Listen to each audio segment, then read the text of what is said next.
Oh, boy.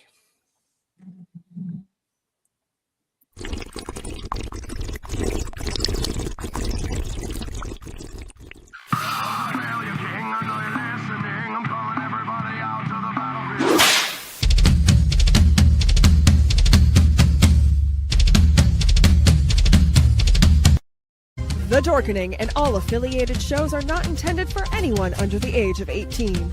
The following may contain discussions or scenes that have adult situations, graphic violence, nudity, strong sexual content, and graphic language. This show is intended for mature audiences only. Viewer discretion is advised.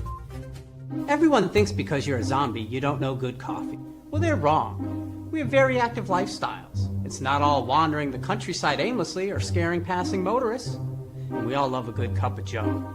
And there's only one brew that gets my seal of approval. Deadly Grounds coffee is my guilty pleasure. Bold, robust, delicious. It's coffee that can wake the dead. With over a dozen different roasts and flavors, Deadly Grounds can satisfy the most finicky of coffee addicts. The aroma is so intoxicating. It brings all of my neighbors out of the woodwork. Deadly Grounds coffee. Coffee to die for and zombie approved. It's good to get a little deadly.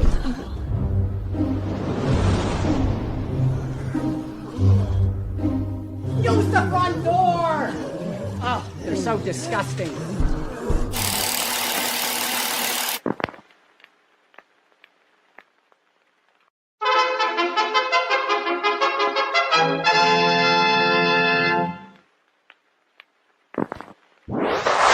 Persons under 18 will not be admitted.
Oops. What's happening, everybody? Welcome to another kick-ass episode, year-ending episode of Still Toking With. Started. This should be a fuck show. Oh, yeah, right. I shouldn't have hit the vape pen before we started this fucking thing. It's all good. It's all good. But yeah, we got some really kick-ass guests coming on tonight. And before we get started, I just want to send thanks out to some people that help us make this show possible. Harlan Ball, kick-ass. Amy Makepeace from Mr. Cap Trine Day, Breaking Glass Pictures. Ro Brooks, Howard Schimmel, just to name a few. But the most important people are these other ugly faces that I'm going to bring up here, except for one. You guys decide which one it is. But the flashy man himself, Mr. Geoffrey Mark. Golly, I haven't been called ugly since I stopped talking to my family. Happy New Year, everybody. Happy to be here. I'm a special but wow, we got all kinds of people with us tonight. Yeah. And an extra voice among us. So there's 4 of us tonight. and a whole bunch of gets. We'll stay all night and we'll sing them all. But let's not tarry. And the voice in everybody's head tonight. Let's say hello to Jeff Homan. Happy, happy, joy, joy. It's the end of a year and the beginning of a new one. Wahoo. Wah fucking who. No, really. Right. It's going to be a good night. I'm looking forward to it. If I fall asleep, don't mind me. It'll be okay. I'll wake up eventually. You know, and you know, I'm looking forward to seeing balls tonight. You know, I say that every single day. That's what she said. I almost just spit my fucking drink out. It's really special when they drop. You know, so yeah, when you hit 50. We'll go with that. Sounds good. you want to introduce our other amazing this guy's been he's co-hosted a few times over the last few years. You know, from what I understand, he's a good dude. You know, no, he's great. Got his own show going. Actually, I think he's got a couple. Don't you get a couple of shows going or something like that? And I want to preempt that. You know, when you tune in next week, you will. You know, the new intro video was done by this gentleman, Jagz. So if you don't like it, reach out to him. Right. It's his fault, not ours. You know. So Jagz, how you doing? What up? I'm doing fantastic. Happy New Year, everybody. I'm pretty excited to be on here tonight because I wasn't sure if I was going to fucking make it because I spent the last week sick as fuck, but I'm here. Yeah. And hopefully we're not going to hear Jeff talk about balls all goddamn night. Right. Why is it always you? Why you always got to talk about balls? Because those who can do, and those who can't talk about it. See, Fair enough. you know, I like to always keep people guessing. You know what I mean? That you do, sir. That you do. Right. You know, right. The old Gandalf, thou shalt not pass.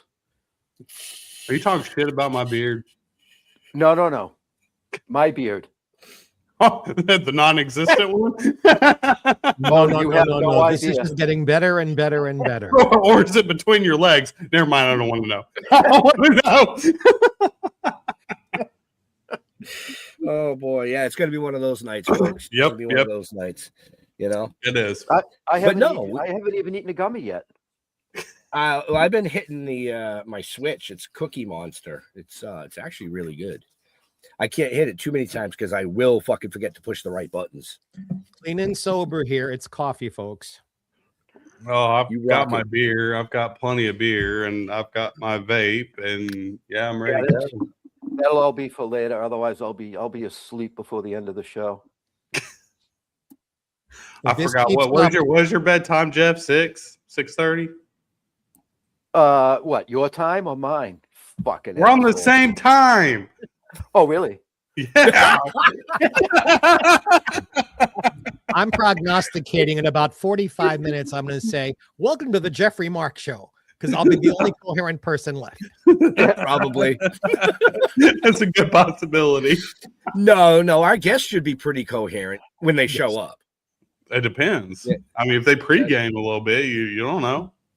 You know? That is and true. I do want to take a personal moment here and congratulate my wife for finally retiring. Today was her last day at work. Fuck yeah. You know, so you know, changes are a coming.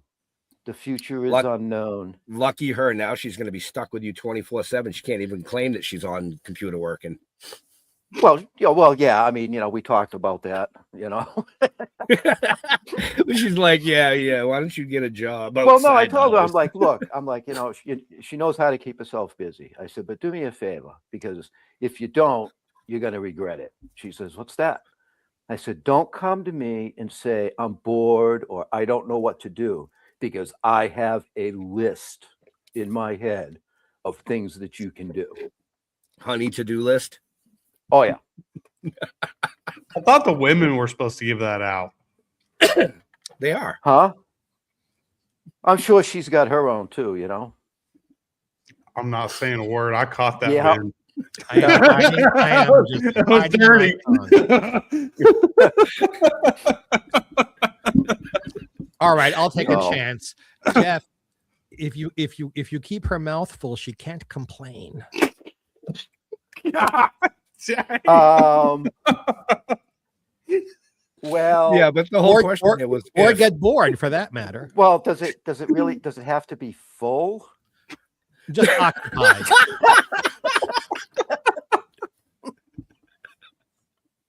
Holy shit. You know, I mean, I am a little old white guy, you know. Shut up, Jagz. Shut up. Oh my god. Welcome to We Don't Dare Say Another Word Hour. we're gonna sit here very quiet from 5 to 7:30, 8 o'clock. We can't do that. None of us can Oh, do no, that. No. Oh shit. So I think before So- the show started, we started talking about what we're actually going to do after the show is over. And I think it's a consensus. We're not leaving our houses. No. Right. No. No. Absolutely today. not. So, I so leave that to the young kids. friends and fans, if you're going out tonight, please be safe and careful because we want you. Season 7 starts very soon. We want you with us for that. So be careful out there. The amateurs are out tonight. They don't know what they're doing. Yeah, y'all are starting season 7. We are. Yeah. Can you fucking believe that? For something that, we were just like, I kind of wanted to do it for some certain people back in the day. And Mr. Homan wanted nothing to fucking do with it at all. He Oh, was like, nothing. I am not fucking doing it. No, not doing it. Yeah, because And here we are. When I met you guys, I think you were had just started it. Yeah. Yeah, pretty much. Yep. Yeah, because you guys were in season 1 when I first met you guys. Yep. Well, I am thrilled and happy to be a part of the crew here and starting my second season with the show. I'm all excited, and look what's happened because of it. Mhm. Right. Two Well, new now shows that besides. your first year is over, I've already started writing the review on certain improvements that you need to make, and says, All right, says, Jeff. says the small white guy. The improvements I have to make. Okay. God damn, that Vienna Right. sausage power is overwhelming. Oh my god. Does the word poquito mean anything to you? no. It's Spanish for small. Yeah, well, why don't we just let the world fucking know, You brought it up. I'm just saying. Oh, man. no, that's not up. I haven't brought anything up. Oh, Jesus. Well, you Christ. brought it into the fold. By the way, Yeah. hi Amy Makepeace. Glad you're with us tonight. Yeah. Oh, hi, Amy. Sorry about that. Well, it's okay. She doesn't have to worry about you guys saying hi because I gave props to her Yes. in the you- intro. I know. but just- She runs Mr. Cap Promotions, I believe it Cap. is. Yep. Yeah, and fucking kick ass, man. They have a ton of amazing guests that they sign for conventions all over the country. So yeah, great people. Her and I believe it's Paul is their business partner. I can't remember. I suck with names, so sorry if I fuck up your name tonight. Just deal with it. Bachman or something like that. Bachman Turner and Overdrive. What? That's what I was thinking. Yeah, me Of too. course. Hey. So it looks like our first Johnny guest either flaked out or can't log in because I haven't heard back from him yet. So we've got about 7 or 8 minutes before we kick him off and bring on our second guest. So let's revisit something real quick here. Sure. Geoffrey Mark, you were a guest on our show I were. a couple years back. Jagz actually co-hosted that show. He Mr. did. Mr. Homan unfortunately was in Maine. Well, fortunately for him, but Freddie Mercury. Oh, Yeah. Jesus H. Christ. Well, Here they we gotta go fucking there. go. How did you get bagged by? See, I said it right this time, Mr. Freddie Mercury. Our viewers probably haven't watched the episode, and if they have, now they're definitely going to want to go back and watch it. Okay, how much detail are you looking for here? 5 minutes. 5. Queen is the band he was the lead singer for which he was the lead singer. Queen had just released Bohemian Rhapsody, and Freddie came to New York to publicize the song and the album from which it comes. Literally, like that week it had come out. And I'd heard the song. I just fell in love with it. I just thought this is one of the most brilliant pieces of recording I've ever heard. And I was aware he was in town. I thought, well, wouldn't it be nice? Well, it was. We were at Studio 54, and I guess he likes redheads. And, Studio 54 was a wild place, especially if you were a celebrity, because everything you've heard is true. The mounds of cocaine on the tables, and they had bleacher seats, kind of sort of for people to watch what was going on out there. And people were having sex. They were having sex in the club. And then there was a private celebrity room besides this. And we made our way towards one another. Hi, Sandy Netburn. And left together and spent the evening together. And if you want to know more, you're going to have to ask what it is you want to know. And did you sing like it was a night at the opera? It wasn't even a day at the races. Oh my. Let's put it this way. Just like one can't talk, one can't sing when one's mouth is full. So no, I did not sing that night. Okay. Hold on. And I mean full. Oh my. You asked. More of a butt whistle then. Okay. Jeff, you brought this upon yourself. Oh my. No one's butt was whistling.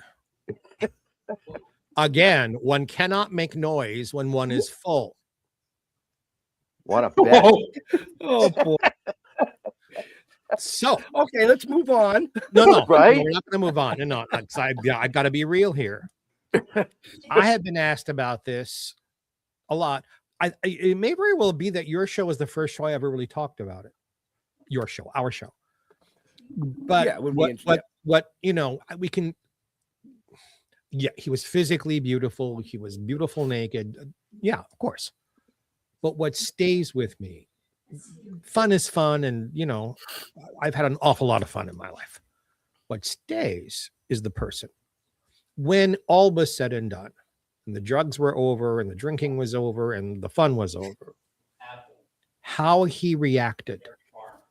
Did you have a good time? Are you okay? Are you safe to travel home? Do you need money for a cab? Can I do anything for you? Did you feel satisfied with the experience?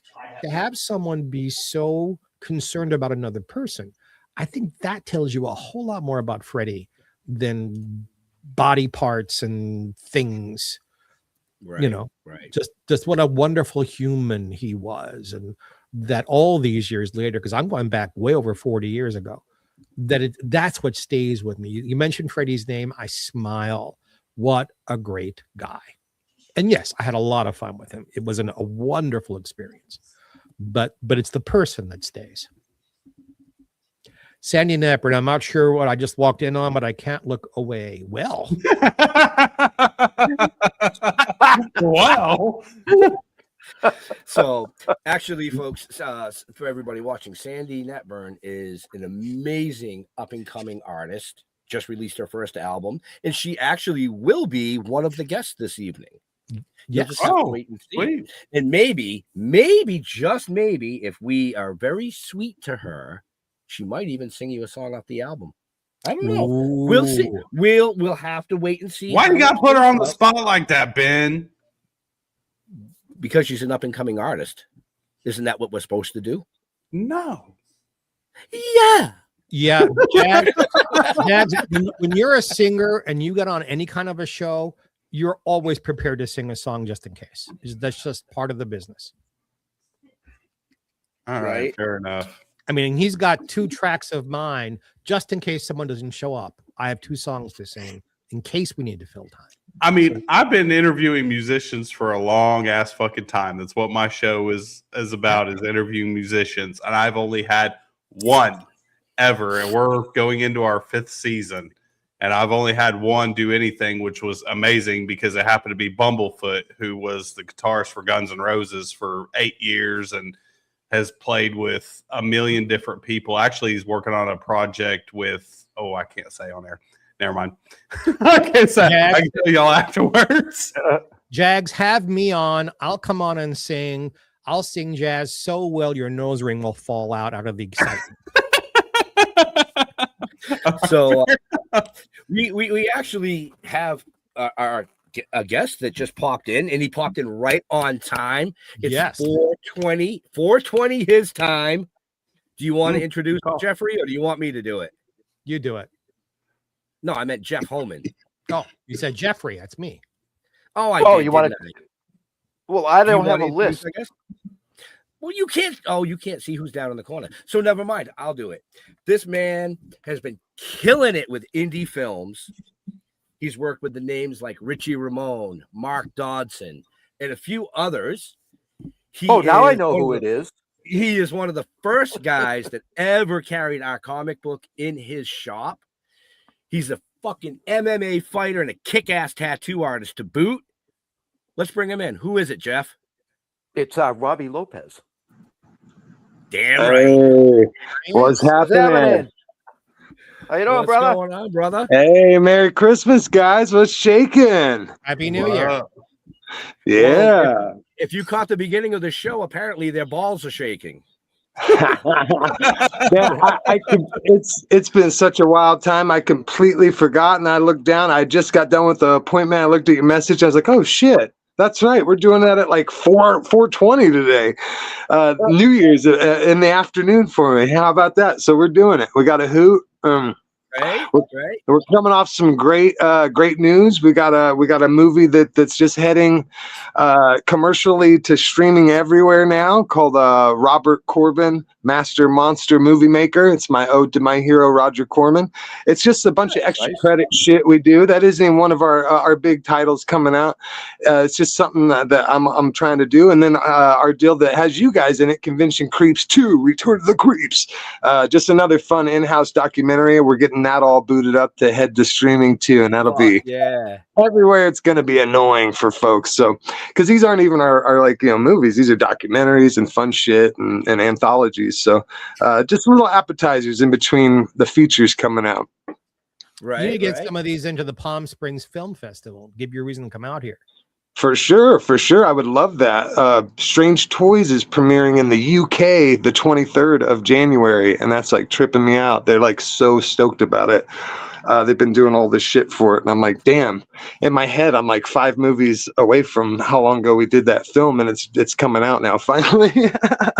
The deal I set up with that, it's going to be in Walmart's in physical media form too, and that's blowing my mind. I'm like, what year are we in? They're doing fucking DVDs of a movie? Like, that's weird. Okay. I love it. Like, because it's usually me doing the DVDs of our movies and selling them. But like, you're gonna put it in Walmart? Fucking rip it, dude. There's some aunts and cousins somewhere that's a sign of achievement. They're like, fuck yeah. And I know the cast loves being able to pick up the DVD or something and take the social media pictures. Like, oh my god, I'm in it. That's a fun film. Oh, fuck. Me and Jeff still do that. We still have, I think we have like 4 or 5 copies of Texas Death Trippin' left. That's it. Nice. Dude, I still put the fucking The Toking Dead. You have to bleep that out. I still put that hat on people all the time, and stuff that we're still, even stuff we filmed like a month ago. Like, I've got a guy in it in the background, or they don't even know. And I'm just like, oh yeah, this is part of it's in our costume wardrobe. It's so fun. Do you need some more premieres to hand out to your folks? Yeah, for sure, man. We'll get some down here. When's your guys' when's the next episode of the cartoon and shit happening? When's this all going down? I loved what I've seen so far and stuff. It's exciting. Well, we finished that, and the issue 6 is what we concentrated on afterwards, and that's at the printer now. That should be in our hands in about 2 weeks. Right. Yeah, and I'm about 2/3 of the way through writing the second novel. Very cool. Very cool. As far as the animation goes, it comes down to money. I mean, yeah, I mean, you know, because you do it too, so you know what it costs to run. It's so time consuming to do it the way the way I do it too, that it's like, it's crazy. You know, if someone actually wanted me to do like a series or something, like, or consecutive 25-minute episodes, it would have to be so much. It would take so much time. I'd have to hire out a team too that they'd have to pay for. Like, there's just no fucking way a human being could do that by themselves unless it's a passion project they work on, like stop motion for like 15 years, you know, and then Netflix will be like, oh, we love it, we want 5 more seasons, and you're like, fuck. Now then you hire a full-blown Indian crew to back you up or something. Right? Yeah, as long as Netflix is footing the bill. Yes, because it is, for those out there in the world that don't know, cartoons look so much fun and they look so easy and this and that, and they're very digestible, right? We just eat them up and we want more. It could be 5 minutes and we're like, cool, where's the next 10 minutes of it? But what you don't realize is about every 10 seconds costs about $100. So it's crazy. Like when you watch a 25-minute animated story that someone, you know, drew, and it takes, you know, 20-minute thing will take about 2 months, man. And that's working on it like it's your job every day or whatever. It could take longer if it's part-time. 12 hours a day. Yeah, absolutely. Yeah. I mean, ours took 6 months to produce, but he did it all by himself, everything. Yeah. Including the underscore, you know, the whole 9 yards, the underscore and all that shit. And, it was $8,000. Yeah, right. Yeah, that sounds right, dude. He actually gave you a deal. He did it about $3,000 cheaper than normal. You know, that's actually a pretty good deal. That's why it's so much fun to watch the old Rocky and Bullwinkle and Underdog cartoons. Yeah. They were made on the cheap in Mexico and in Asia. And you know, Bullwinkle's antlers disappear and Rocky turns different colors because that's all they could afford to pay for. And that's what aired. They aired it just the way they got it. They couldn't fix it. And it's even more fun that way to see all the mistakes because they did it so cheaply. I know. I've been stuck on watching the old, if you guys remember, the old X-Men series from like the early 90s. Of course. They went and redid it a little bit. Oh, the X-Men 93 thing. And so it's like, it's interesting to watch, like, because I remember watching the original series whenever I was a kid and then going back and watching the new remastered version of it. And I'm just like, damn, that shit wasn't there before. Oh shit, that's kind of cool. Like, you can see what they were trying to do and they could only do so much because it was so old, but you could sit there and think about how much time, because like I do editing and all this other shit, and I know how much time it takes me just to do like a lyric video for a band. You're talking, you know, the last band I did a video for, I put in like 62 hours of editing for a 3.5 minute song. Yeah. Sounds about right. Got some of these movies going on, you know, 8 months of fucking doing effects editing and shit on them. It's so annoying, man. But you're talking about a full movie anywhere from an hour and a half to 2 hours. That's a lot of fucking time. But you know what? It's worth it just for every person that wishes that you commit suicide or tells you that it's bullshit that's online. It's worth it for all their little for their hopes and dreams. You spend all this time and money on it, rush it out there just for some asshole to be like, this fucking sucks. You should fucking, you know, it's like, all right, man. I get it. You live in your mom's basement. You got to take it out on someone. You get a rush of serotonin talking shit online. It's great. But is it making a movie? Yeah, is making a movie really ever that bad? Like, we tried to do something. Like, you know, it's better than doing nothing. Like, we're trying, buddy. There's a script for you, Robbie. So the I love it. Keyboard Warrior Massacre. Oh, that's a good idea. Someone's killing these people. Yeah, that would be great, huh? Right. What was he, I've been in a bunch. what was he involved with? Oh, he was in these chat rooms. They link it to a chat room. Oh, what was that? Oh, like a Reddit thing. That could be fun. Right. I've been in a bunch of independent films, and I This can is the say third parent's basement we've been to with a decapitated body. They all they're live all in the good. They're all good in their own way. Yeah. Right. The Yeah, fucking for laser beam sure. shoots out of their camera, cuts their head off. Yeah. Every No, for shitty movie I've been a part of, it's been a fucking blast. Exactly. Like, it doesn't matter how shitty it was still fucking fun. And they find the right people. They'll find the right audience, even if it's something I can't fucking stand. There's someone out there that gets a kick out of it. You know what I mean?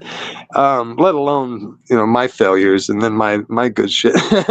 Like you said, there's something for everybody out there. So there's no reason to just, other than to get that dash of serotonin, because life's kind of rough. So you need to just take it out on someone out there. There's no reason to really be a hater with shit like this. I feel like if you're doing your own thing, then you don't have time to worry about. But Robbie, every artist since day one has had to deal with this. This is not something new. It For isn't sure. Chat rooms and internet. Yeah, there's a new way to do it. Uh-huh. But people have been For throwing sure. shade on other people. It's just so easy to do it anonymously now that they just it's crazy. They do it for that pop of like to feel good because maybe they had a rough day. So I feel for them. If I could offer that, fucking A, man. Because those same people, if you see them live at conventions, they fucking love you. And then they realize, like, oh man, did a year ago, did I write a comment online randomly? Like, who knows if that really happened? But, it's cool. It's all good. If I could offer that amongst the other shit, whatever people could get out of me, that's the kind of person I am nowadays. So it's all good. So real quick, we still got like 10 minutes with you anyways, but how's your family doing? Oh, good. Real good. Wife and kids are all doing really good. Of course. Growing by the day. Right. I got a militia that I'm tending to. We're growing our own. What now? How old are your kids? Well, I have a 22-year-old.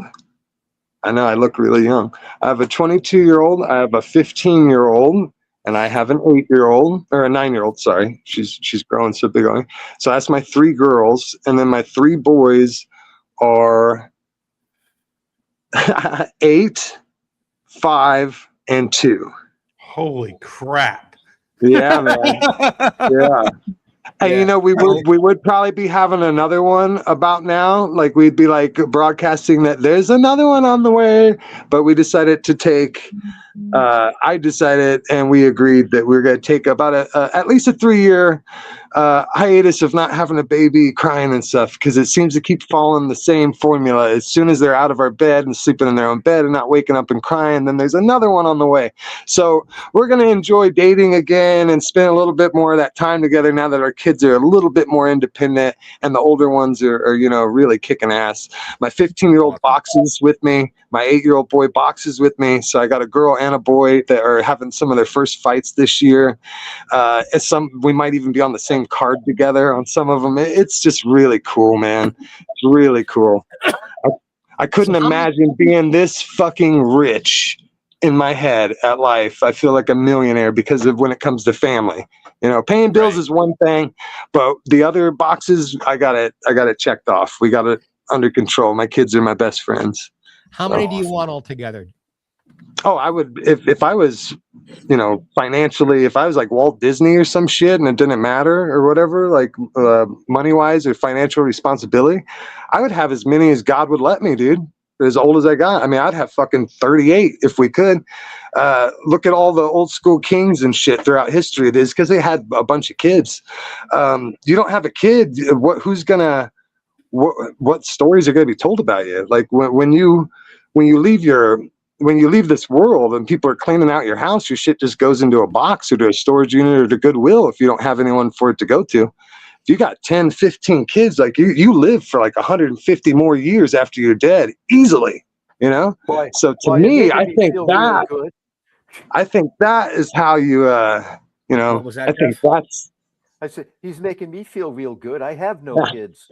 But if you could go back, would you have as many as you could now? We were not able to. That was the problem. Right. So that's out of your hands. But You know. so if you could, you would probably. You're a softie like me. You would probably. We wanted to. We did our thing, but it just See, wasn't. I never wanted kids, and I still don't have kids, and I'm 42, and I don't want nothing to do with it. Yeah, dude. And I'm a great grandfather, so there. Hell yeah, that's I'm awesome. an uncle. I'm an uncle. That's good enough. But If everybody played baseball, there'd be no fucking people to watch baseball, right?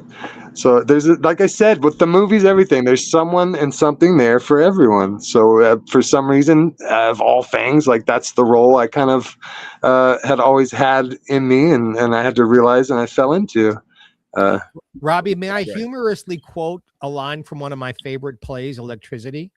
Yeah, of course. In reference to having more than 6 kids with one woman, remember, it's a vagina, not a clown car. Yeah.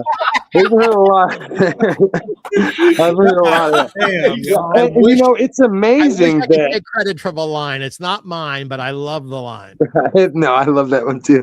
You hear it all when you have a bunch of kids. We're Roman Catholic, so like it's like, but that's part of the thing. It's in my blood. No matter what I try to resist, I'm gonna have babies just talking about it. She's probably pregnant now. No, but you know. So it's fun, man. It's fun, and it keeps me on my toes. I don't really drink or party or anything, you know, anymore nowadays. So like all my spare time when I'm not like focused on working on movies and animation and shit and tattooing and fighting is with my kids. And now I'm integrating them into making movies and fighting and tattooing. My daughter, the 15-year-old's dabbling in tattooing. She'll be tattooing before her birthday in July. She'll be full-blown tattooing. Right now she's doing apprentice tattoos on family members and stuff, and getting it worked out. Yeah, pretty cool. That is cool. That is Wow. cool. Yeah. It's kind of a testament to my old lady too. My wife too, because I'm still very much so attracted to her. You know, otherwise, who knows? I might have only had one kid with her or something. You know what I mean? But like, I still, as odd as that is. With all the hot chicks out there in the world or whatever, like she still gets my goat, man. I like her. So there's something to be said about that, you know? There's something to be said about that. Rob. Such a gift. Yeah, yeah, no shit, right? I mean, and it's not because I was raised that way or something. Like I just got kind of lucky that we you know synced up like that. It's been about 11 years now. I think we're going on our maybe 11th anniversary in about a month. So. Yeah, but she's not pregnant anymore because you can't remember the anniversary. Yeah, well, I don't think I would have said that on air, but you know, Hey, you know, whatever. Oh no, I know when it is. I'm just saying. I was thinking of what day it is today, and then like, oh yeah, it's about a month away. It's February 4th, so it's like right there. So. There you go. Hey, David Dominguez, glad you're with us and glad we're making you laugh. Right? I love David. Now I fucking brought the vibe down with all this damn monogamous shit and like children. Ugh. Anyway, boobs, zombie sluts, strip club, slaughterhouse, exploitation film. All right, I still know how to party. It's guts, it's tits, it's blood, it's fucking rock and roll. It's insane. It's gonna be really fun. I had never did a zombie film. You guys are zombie people. I didn't even realize I had never did a zombie film before. And dudes, I got some shit on camera that I had never got to experience myself. Like there is parts where the horde is like ripping these girls apart and stuff, like a horde, like a wall of people, you know? And it looks like fucking sausage or like hamburger being made, like ground up. Like it's like moving. It's so surreal. I was like, wow, this is nuts. This is something different for me. And I loved it.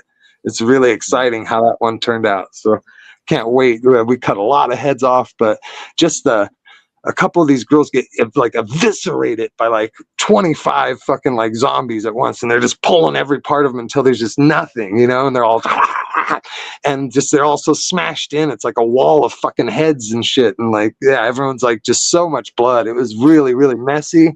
Never used that much blood. We've never been that messy. Like we literally hosed down the whole place and a whole parking lot full of blood and all this shit. It was wild. It's fake money and blood everywhere down the street in the ghetto. That is awesome. But we are coming up on time for our next guest. Yep. So, what's new for Robbie in the new year? What's new, pussycat? Whoa, whoa. Yeah, we're getting ready to film An American Werewolf in Traffic in March. And it's when you guys see these werewolves, it's the coolest thing I've ever did to date as far as special effects and stuff. And there might be more than one of them is really fucking cool. So these guys are gnarly though. Don't let the silly name fool you. That's the point. We want to get the clickbait name and all that shit. But when you guys see the werewolf, you guys shit a brick. It's gonna be awesome. And the follow-up will be An American Werewolf at Starbucks. Yeah, right. If I could find a way, I could find a way. Get the corporate tie-in, and then you'll have your money to make the film. Yeah. Right. So Donald Farmer's Debbie Does Demons. That's a great name. That's a name that you got to click on when you see it. I just watched that today. Yeah, so that's a name you got to click on when you see it, no matter what kind of movie it is, because you're like, oh damn, everyone knows what Debbie Does Dallas is. Let's see Debbie Does Demons. You've heard about the Jewish horror film, right? Debbie Does Dishes. That's funny. Damn. Oh shit. But folks, we got to let Robbie go. It's New Year's Eve. We don't want to keep people too long, and our next guest is ready to roll. So, brother, thank you so much for joining us.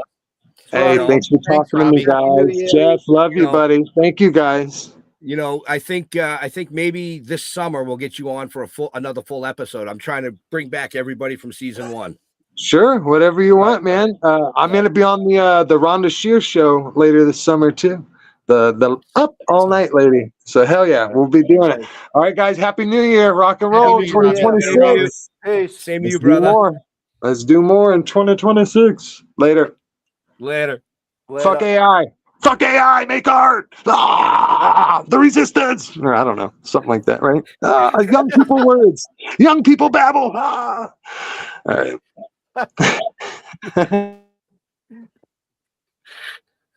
Well, okay.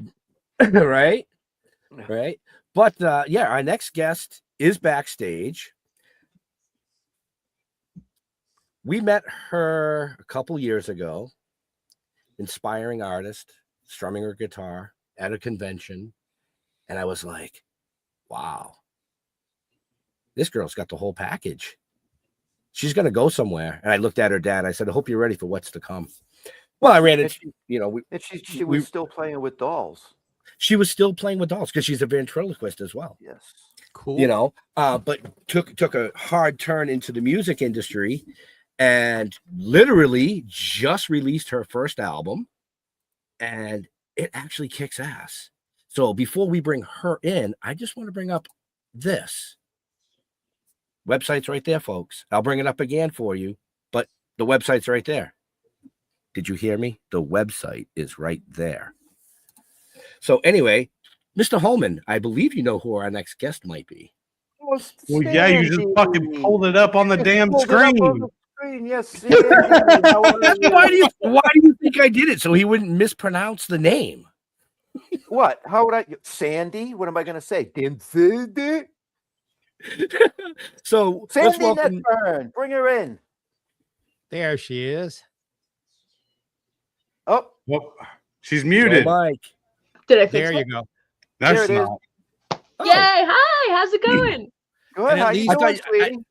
I thought you were pulling some ventriloquist stuff. At least you and I both got the memo about the sequence. Ah! Who am I supposed to answer? All of us. Okay, all right, let's do it again. All right, everybody single file. Who wants to go first? Mr. Mark. I'm glad you got the memo about the sequence. Nobody else. Oh yes, absolutely. It's New Year's Eve. I wanted Of to look course. good. I don't know why. I don't know. I have no explanation. You but look great, Sandy. Thank you so much. So do you. Thank you. I'm wearing Absolutely. sequins. You just can't see them. Where? Oh, I'm not going to tell. Okay. Well, they All must- right. That's fair It enough. must be very small sequins then. And they're for later. Oh my God. Jesus All right, Christ. So we're not here to talk about Mr. Homan's sequence tonight. Oh no, it's been a great show so far, guys. It's been very very Entertaining. great. Yes, that's the word. Entertaining. Very entertaining. So, gentlemen, have at it. Gentlemen. So how's the new album doing? Is it doing well? I think it's doing well. We can ask it. No, it's doing great. You know, I'm so excited about this. I didn't even know at the beginning of this year that I'd be releasing an album. It started out as an EP, and then I just had enough songs, and we just did it, and it's just so exciting. You know, the thing that, going back when we first met you, it was a couple of years ago. And what intrigued me about you is your love for the older music, my generation music.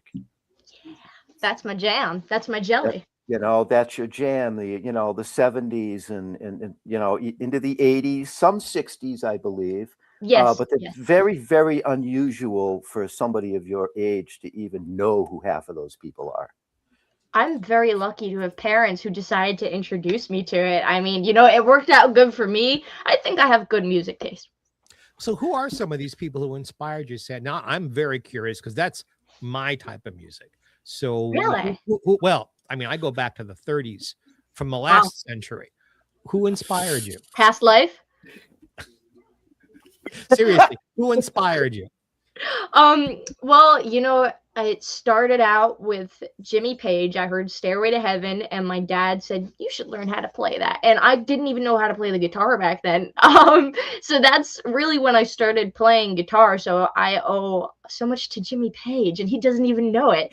But I'm a big Styx fan, and Jim Steinman is a gigantic inspiration for writing. But there's so much more than that. Honestly, I could just sit here for like hours and hours and tell you how much I love so much music. But those have been, like, especially now in writing, those are my biggest influences. So, folks, you can follow Sandy online and see all those inspirations, because I think it's like at least once a day she's got an album in her hand. Like, this is what I'm listening to. This is the album. This is what I'm getting. Yeah, I remember seeing REO Speedwagon and all that kind of stuff. Yep. Yes, REO Speedwagon. Oh my gosh, how did I just pass over REO Speedwagon? What the heck? What the heck? Yeah, what's wrong with you? How could you do that? No, Genuinely. I mean, when I was your age, those are the concerts I was going to. Oh, that's so cool. REO Speedwagon and Journey and all of those people. Yep. Oh, I'm actually going to see Journey in like 2 months. No way. Oh my gosh. They're coming to my area, and I've never got to see them. So they've been kind of like on my bucket list. And I'm like, well, it's their last ever tour. So I'm really? fucking, it's their last tour ever. There's no Steve Perry, though. Yeah, they're done. The guy I don't know. For him is really I don't know. good. I haven't seen him live, but he sounds so much like him. Yeah, It's crazy. Yeah, I saw Journey 7 times back in the day when Steve Perry was there and they were doing their thing. Well, see, like Journey's one of the ones that was on. Like, I've seen Boston and I've seen Styx like 3 or 4 times, and I've seen a bunch of REO Speedwagon. I've seen Leonard Skinner, but I've never seen Journey. So at this point, I'm like, I have to fucking go. And my parents are a big Journey fan, so I was like, look, I could get tickets. Let's fucking go, because this is our last chance to get to do this. Yeah, absolutely. That's crazy cool. Wow, you've seen all the good ones. Sandy, how old are you, dear? Me? I'm 18. Good God Almighty. So I got started in show business professionally at 15. Yeah. Really? So there is, I know 20 or 30. I know just about every former child star there is, because we were all from the same, experiences. How did you know you had something to share? Where did At what moment did you say, this is what I'm supposed to be doing? For me, I was 2 years old and I figured it out. That's crazy. There's never been anything else for me. Just there's show business and there's everything else, and everything else is nice, but I'm about the show. How did that happen for you? So I mean, it's interesting because I never thought of it as like an actual career path. It was always just like, this is what I do. I want to be a ventriloquist. I'll be a ventriloquist. I want to get into music. I'll play music. For as long as I can remember, my siblings and I, we had the iPods growing up, so we would make movies and videos all the time. It's just kind of what we did. It was just kind of like playtime. And I loved it so much. And one day, I don't even remember who it was, but I just remember someone saying, like, what if you were to make a career out of playing guitar? Isn't that like something you want to do? And I was like, well, that's interesting. I mean, if I can make that the rest of my life, absolutely. And it started with that and just kind of expanded. And I'm hoping that it continues to get bigger and better and that I get better at what I do, And as a vent, who inspired you? A vent? What's a vent? I'm sorry. Show business talk for ventriloquist. Oh, that's really bad that I don't know that. I'm like, most people don't unless you're... It's okay. You're 18. You are still able to learn stuff yet. It's all right. You can't. I know, but I've been doing this since I was like 10, and I've been a fan of it before that. What was the question?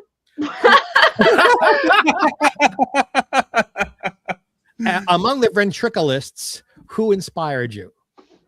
Jeff Dunham. Of course. I knew that was coming. That's my hero. That is the guy.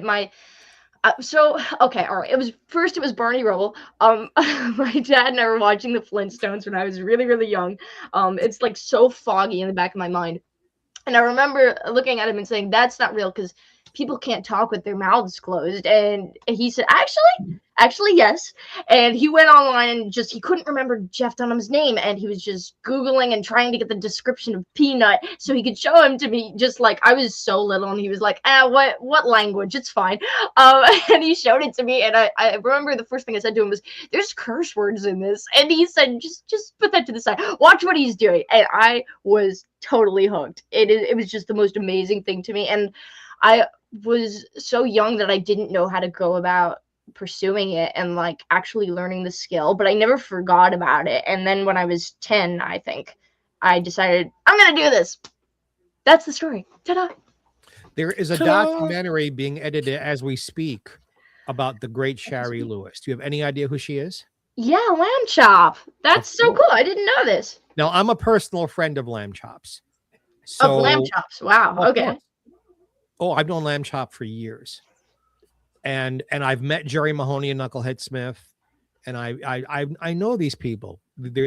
I've met Charlie McCarthy because of my interest in ventriloquism and just I got to know these folks. I didn't know this. I didn't even. Wow. Well, you know what? I don't know that I've ever talked about this before because I've never interviewed someone who did this, so it never came up before.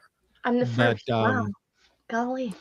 Mallory Lewis, Shari's daughter, is continuing doing the characters. Yeah. She's keeping Hush Puppy and Lamb Chop and Charlie Horse alive, and she does it brilliantly. Mallory has made the decision to make them more adult, to be able to go and work in the 21st century. And I'm not kidding you. Lamb Chop has offered me a blowjob. So oh my God. That is what Shari has chosen to do with these friends of hers, is make them more accessible and more adult. Can you tell us about your friend, the friend you created? I mean, you had to create a voice and a character and a puppet. Are we talking about my puppet friend Anna Lynn? Yes. Okay, here, I'll show you. I don't know. Can you see this on there? She's on the cover of the album. Right, yeah. There, right there. that's Anna Lynn. She was my first real character. I wanted someone to fight with. So that's really why I developed her personality to be the way it is. And I think that's probably what most ventriloquists do, because, you know, you're considering what you're going to write for that character and things like that. And you need conflict. So she's just kind of a brat. So yeah, that's pretty much her. I actually have moved away from the idea of really, I mean, most ventriloquists do like comedy or singing, and you know, I realized at some point I don't write funny.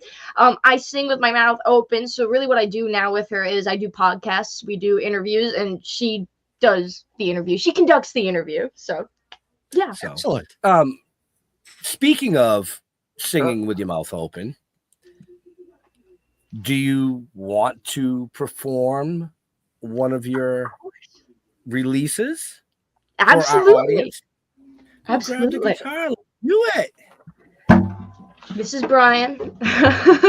Oh man, you know what? I was like totally prepared to sing, and I don't know what I'm gonna sing.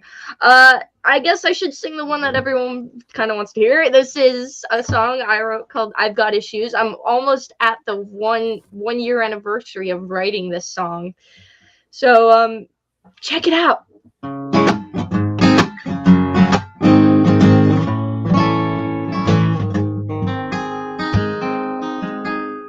I've got issues, and you have no clue just how severe. I'm not afraid of the bloodiest wars, but I'll run from the mirror. People cry of loneliness, but it's all a fallacy. 'Cause I never get a moment to feel like I'm alone when the voices in my head whisper obscenities to me. And I got problems, oh yes I do. I'm a basket case with a screw loose. I've lost it, I've blown a fuse before. So the lights might be on, but no one's gonna answer the door.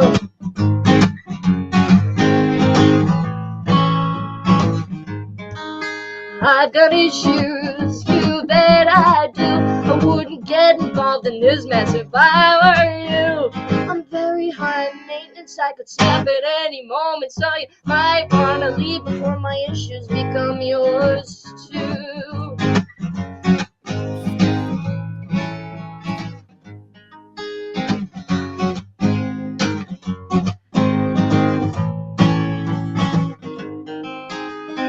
I'm not crazy, no, I don't like that term. Just a little off my rocker, a few ashes short of an urn. You shouldn't have committed when I'm already so dedicated. I might be nuts, but that ain't your problem until you decide to make it. And I got problems, so yes I do. I'm a basket case with a screw loose. I've lost it, I've blown a fuse before. So the lights might be on, but no one's gonna answer the door. No one's gonna answer the door. Thank you so much. Do you know, first of all, young lady, you are remarkably talented. Oh, thank But you you so much. remind me of someone, not exactly in the way you sing, but in your energy and the way my friend, late Phoebe Snow. You know who Phoebe Snow was? I don't. Look her up. Google Phoebe Snow. She's not with us any longer, but she is a female singer of the 70s and who sang this kind of music. And comparing you to her is a huge compliment to you.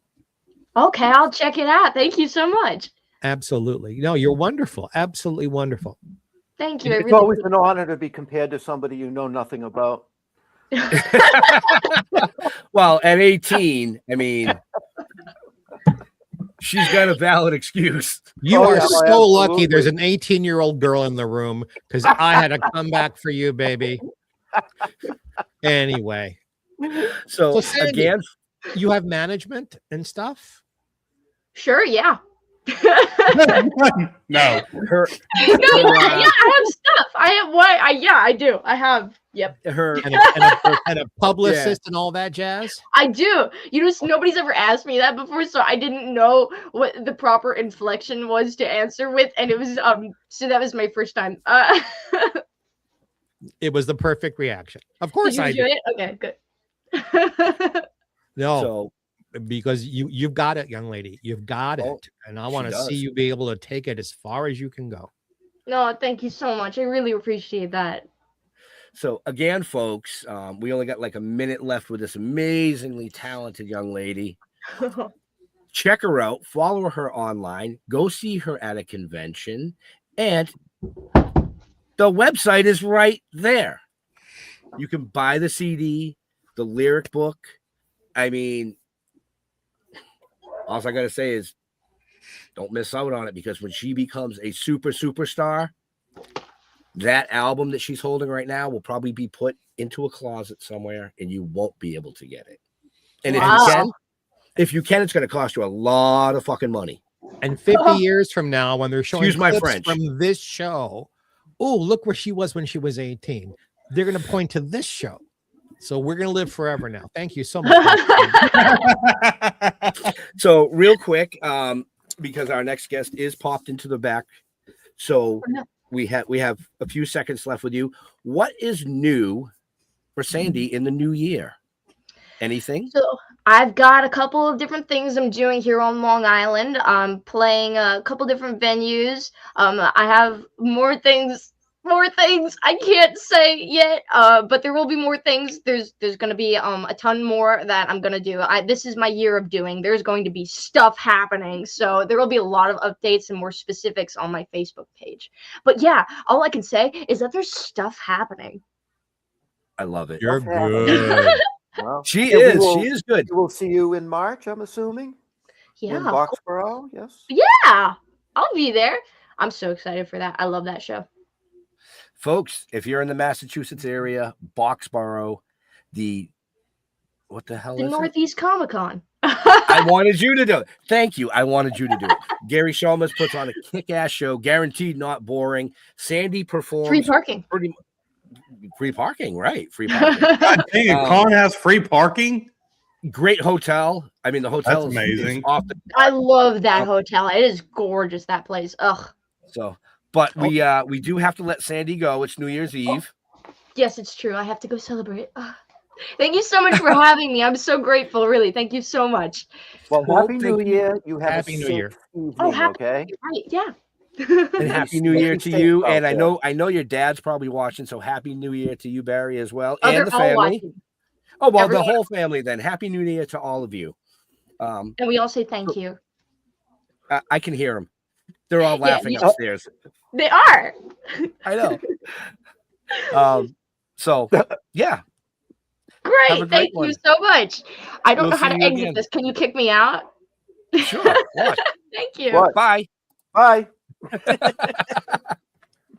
So Well, our there's next a young guest- lady who's going to be a star. Oh yeah, I said that when I met. Yeah, her. she's fantastic. Our next guest we had on the show, oh God, probably 3 seasons ago now. He was going to come on last New Year's Eve, and I think he was told, no, you can't. You have to go out to dinner or something. I can't remember what it was, but he's known for being very fast. Any clue? Any clue? Any clue? No? Now, how No? the fuck would we know? Well, I All know right. it's coming, but go ahead. So, he could be Flash. I don't know. But let's bring him on. Mr. Charlie Schlatter. Hello, Ben. Hello, What's Jeffrey. happening? Hello, Jeff. Oh, Hey, Charlie. How's it going, guys? It's going well. How about yourself? It's good. I was just watching your previous guest, and I remember having that much energy. Right? Once upon a time. Well, At least you can still remember that. I know, honestly, like you become an old whore quick. I just remember being on talk shows and being, hi, and I got this coming up and this guy, I look back at myself now and I think, God, what were you on? But I wasn't on anything. You're just in a good place, and she's in a good place, and she's doing a con that I did also, that Northeast Comic Con. That's a fun one. It is. Yeah, it is. Gary puts on a great show. Jeff and I have been doing it off and on now for 7 years. 7 years, yeah. And there's a singer they bring in there every year too. Do you know who I'm talking about? He's my size, a little guy, but he's kind of famous in that area. It'll come to me at the end of this interview. Probably right after we kick you off. Yeah, he does a show there at the show. Is that Cowbell Mark or something? Mark. That could be it. I think it's I wonder if it is it. Yeah, I don't know. Maybe I don't know. You could be onto something. Yeah, I think it's Cowbell Jeff Mark or something like that.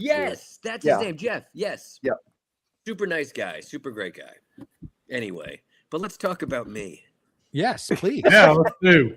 Well, if you want to, I mean, like we can. I really don't. Want to. It's the last thing I want to talk about is me. Wow. But you can like.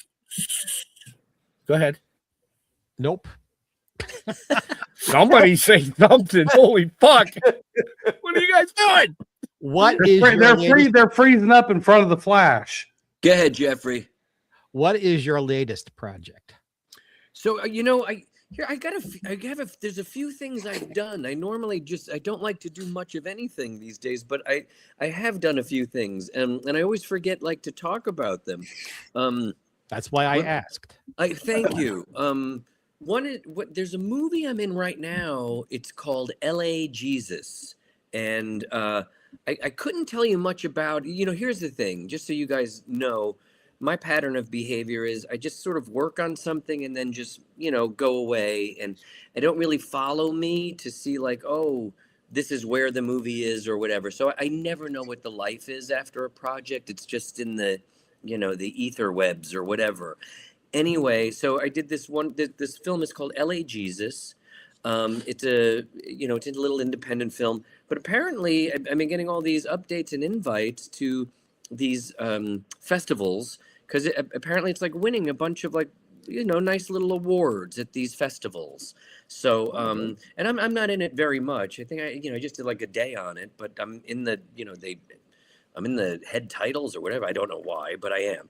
And I'll just say that the people I worked with on it were very good. So that one's called L.A. Jesus. Then I did a horror film.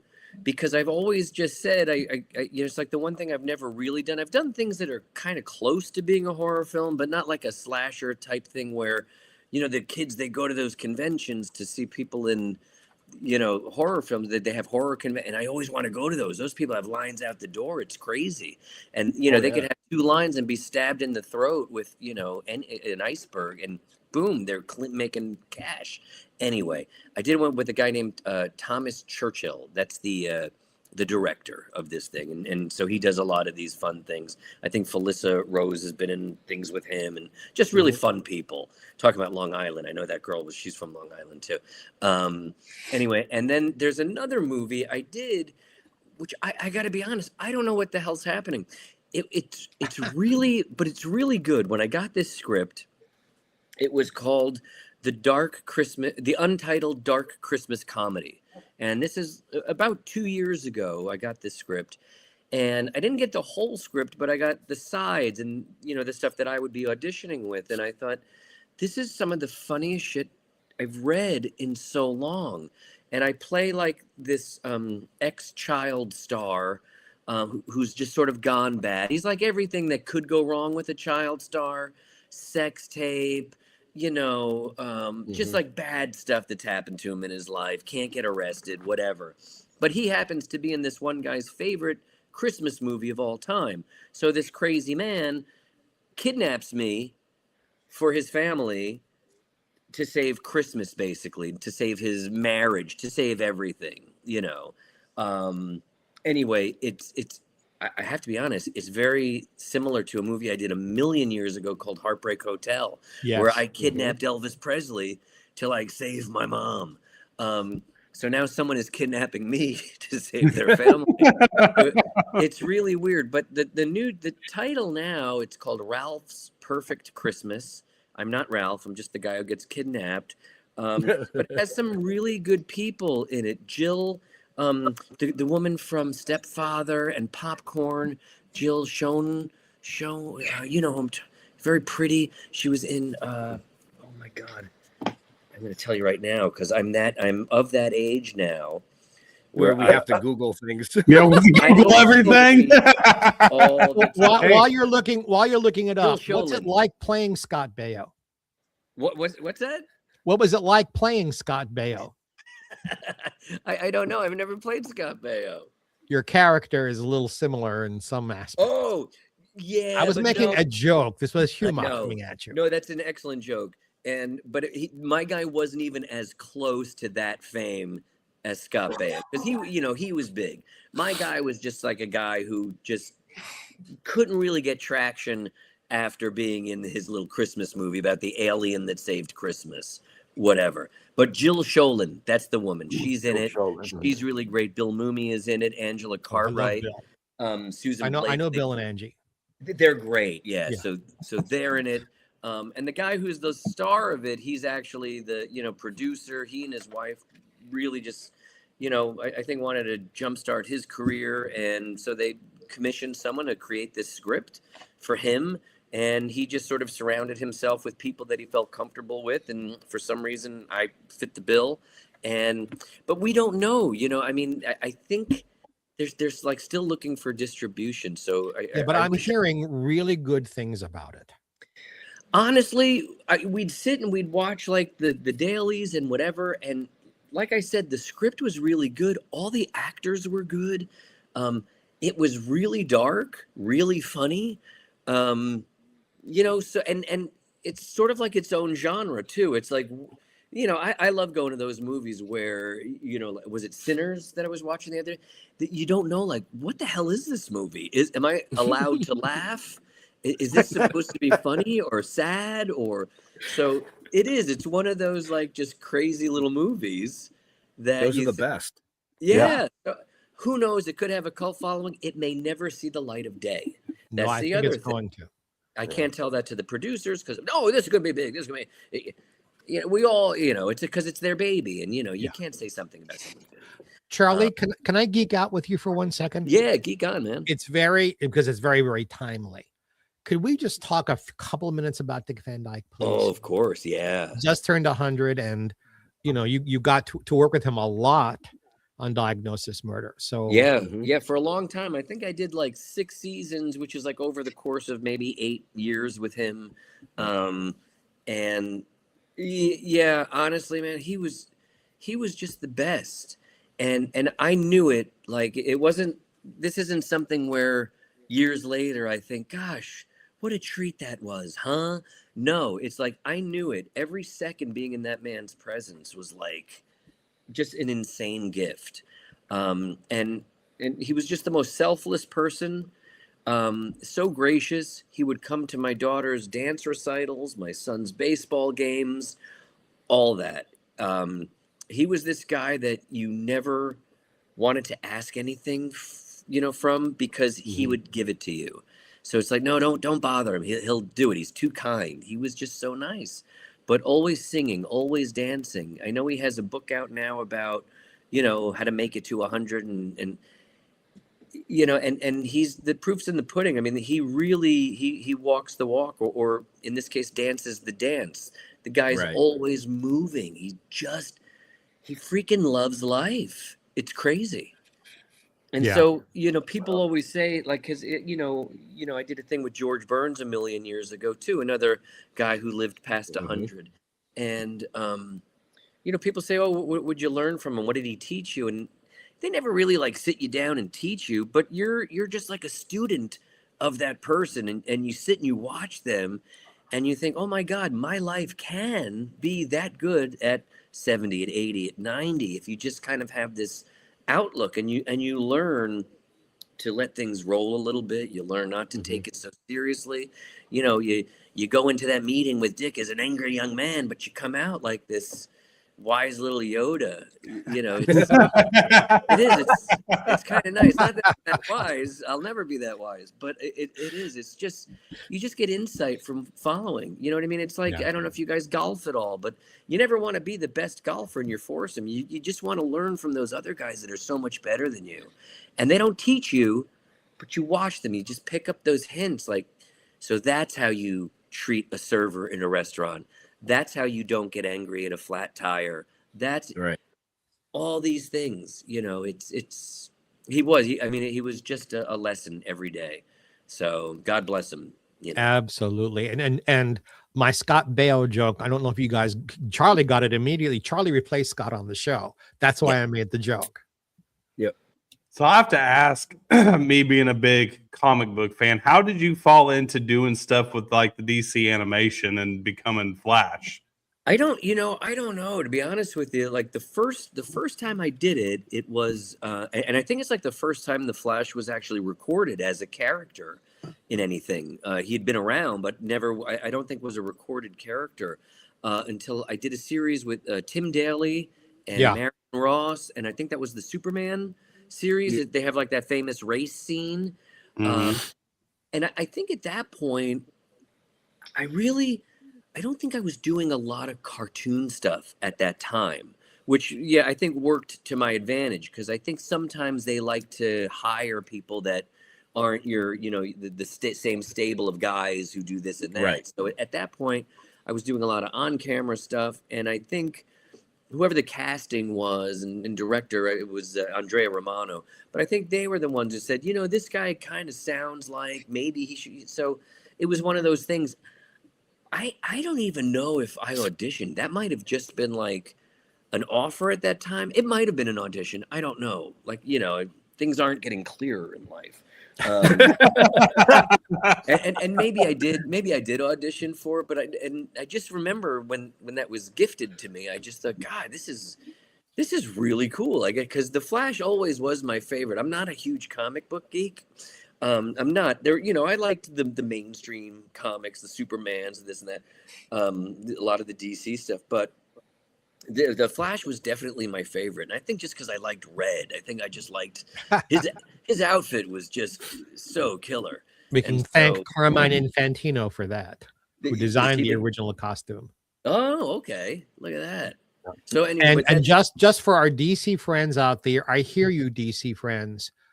The Flash did have a voice in the 60s on the Superman, Aquaman Hour of Adventure, but just like a line here, a line there. There was no characterization at all. Oh, okay. As far as a characterization for Flash, you are the first. Oh, that's cool to know. Okay. I remember watching Aquaman, which we called Aquaman back in New Jersey. Yeah, Brooklyn also, yes. Yeah, it was Aquaman.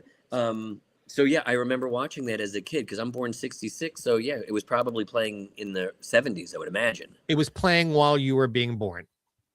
Oh, nice. Yeah, it goes back. I've seen all the animated series that Charlie was the voice of the Flash. So that's like, as soon as y'all said his name, I was like, oh shit, it's Flash. Right. But you got to understand, for our viewers, Charlie's done a lot of other shit too, voicing. Oh, yeah. Right. He's done like Ben 10, G.I. Joe Renegades. He's done a ton of video game shit. So I think that little Yoda joke was for the animation that might be coming up, folks. Who knows? Maybe I don't know. Hey, I'm just throwing it out there to the universe. Let's see what happens. Don't fuck with me on Star Wars, because I'm a huge Star Wars fanatic. Don't. Dude, don't tease me like that. I would love to cash in on that. Those guys, honestly, like my friends that are in the Star Wars clone cartoon series, Clone Wars. Whenever they're at one of these Comic-Con, they have a line out the door and just like Princess Leia. Charlie, you're being very humble, because those of us who work in the industry know voice work is one of the most closed worlds in show business. It is, yeah. To get hired to do any kind of voice acting, but especially cartoons, you either have to have the best agent in the world, or I won't make any sex jokes. You got to have something to bring, or, which is your case, you've got to be so talented they have to have you. Bob Bergen's a really good friend of mine. He's Porky Pig. And there's no mistake why that guy works as much as he does, and he is a class act. He is such a gentleman, and I love that guy. Charlie, take those compliments and put them on yourself. That's why you work so much. Well, thanks. He's a good man, but you're right in the sense that it is very compact. It's very incestuous in a way. Yes. But a lot of times, but I'll tell you, there's almost never a time when you're sitting in a group of people that are doing this where you go, how did that guy get the job? Or like everyone is real. There've been a couple times where I'm like, wow, really? This guy? But for the 99.9% of the time, it's people that are your Rob Paulsons, Jeff Bennett's, Jess Harnell's, Maurice. It goes down to Bradley Baker.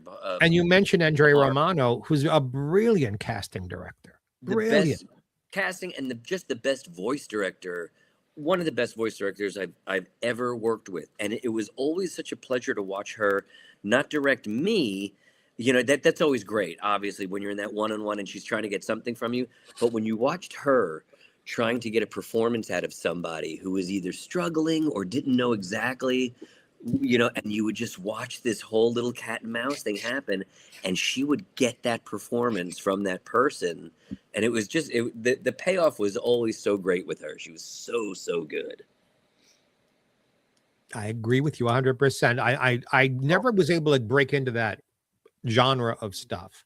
Yeah. But I got to know people like June Foray and Chuck McCann and so many people who do all these amazing voices, and the stories you hear about the sessions and how the sessions were the best, and they're not like that anymore though. I know.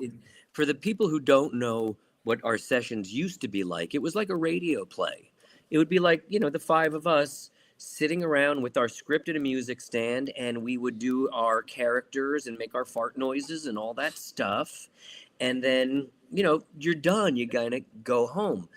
Then it sort of became like, maybe let's just get two of these guys at a time. It was more of a control thing. And I get it. That's totally fine. And then a lot of times you do it by yourself. You're just sort of in a vacuum, and it's you and you're reading with the director, and which is nice too, because you're done 30 minutes and you're paid for a 4-hour session, and all the rest of the riches follow that, so but there is a difference between having the people all there and sharing energy 100%. And just doing it one at a time. I don't think it's as good as the way they're doing it now. Yeah, no, it's 100%. And, at least we know, I mean, anytime I could look at a performance or something that I've done with it, that I'd say, oh, that wasn't that bad. It's usually because there was a bunch of people in the room, and some of it was maybe a little bit improvised or whatever. We kind of went off script and did some fun stuff. There was a series I did a million years ago called The Fish Police, which was, it was ABC's answer to The Simpsons. Yes. Because that was new.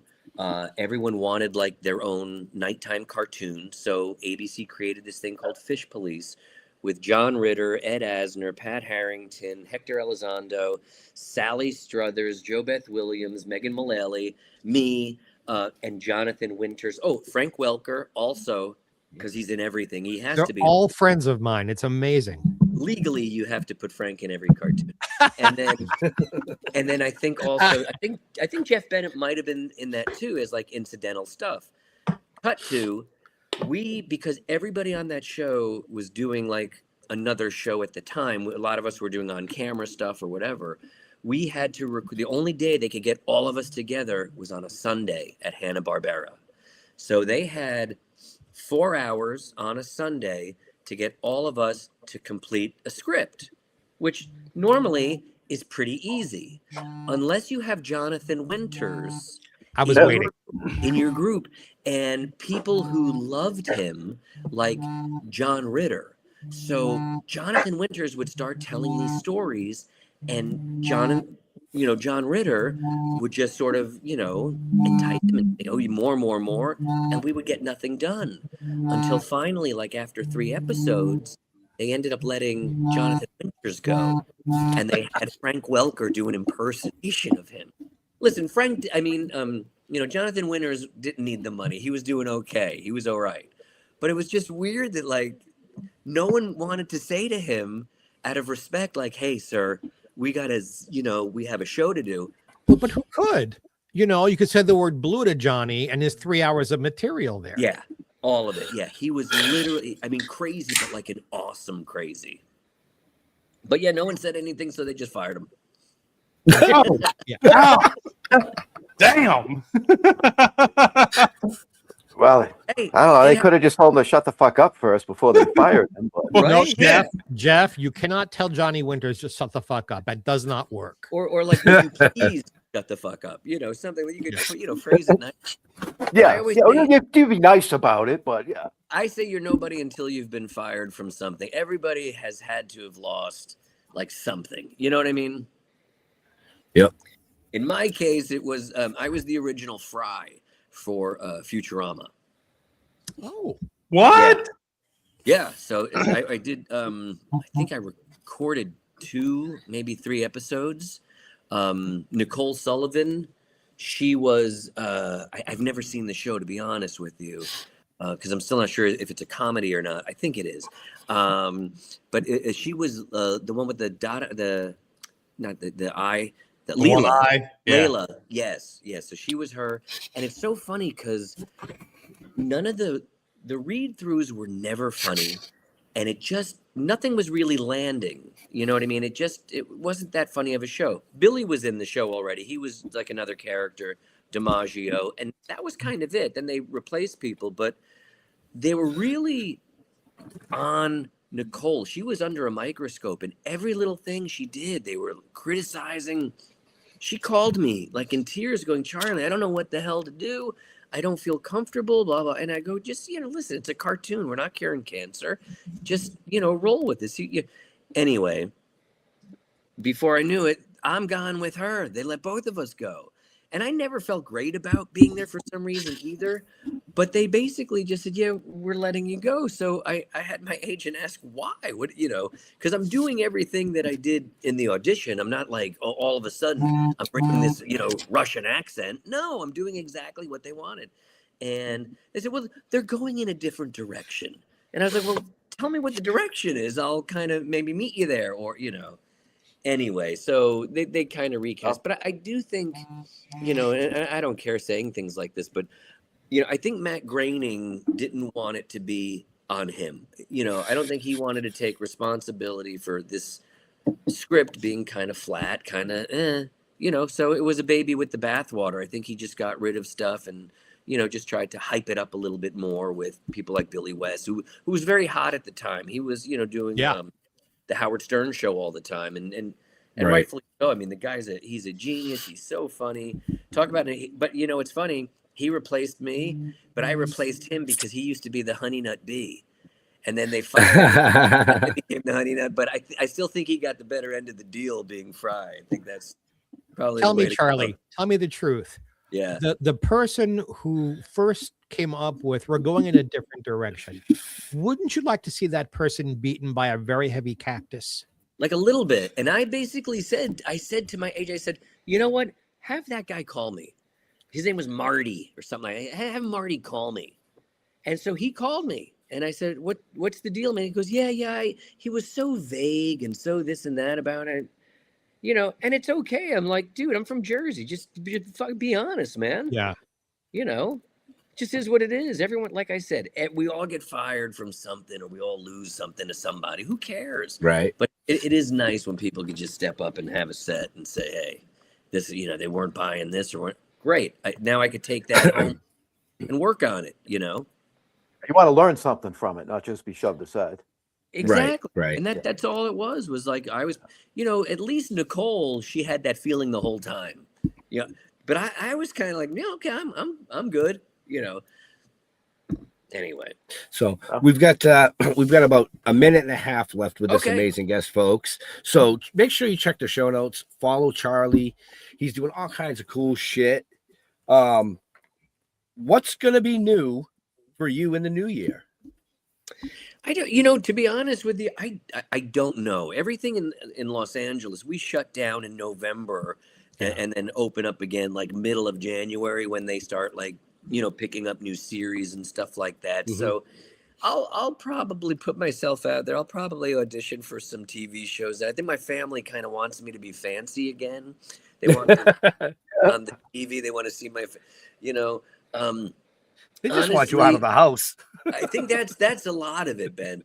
But I do think, I wish I had more energy. It's like it's a total young man's game to like want to be in stuff, but if I get a nice script or something, I'll certainly try to be in it and this and that. And I do love going to these little Comic-Con shows. I think it's so great because, like I said, a lot of times these cartoons you do them in a vacuum. So you don't really see like what kind of influence it's having on kids or their families, so it's nice to meet those people who say, "Oh my God, I love this about," or hate that about it. So, and then I think we're doing another season of. I do a show right now. It's on Netflix. It's called Hot Wheels Let's Race by Mattel, and it's like their #1 kid show.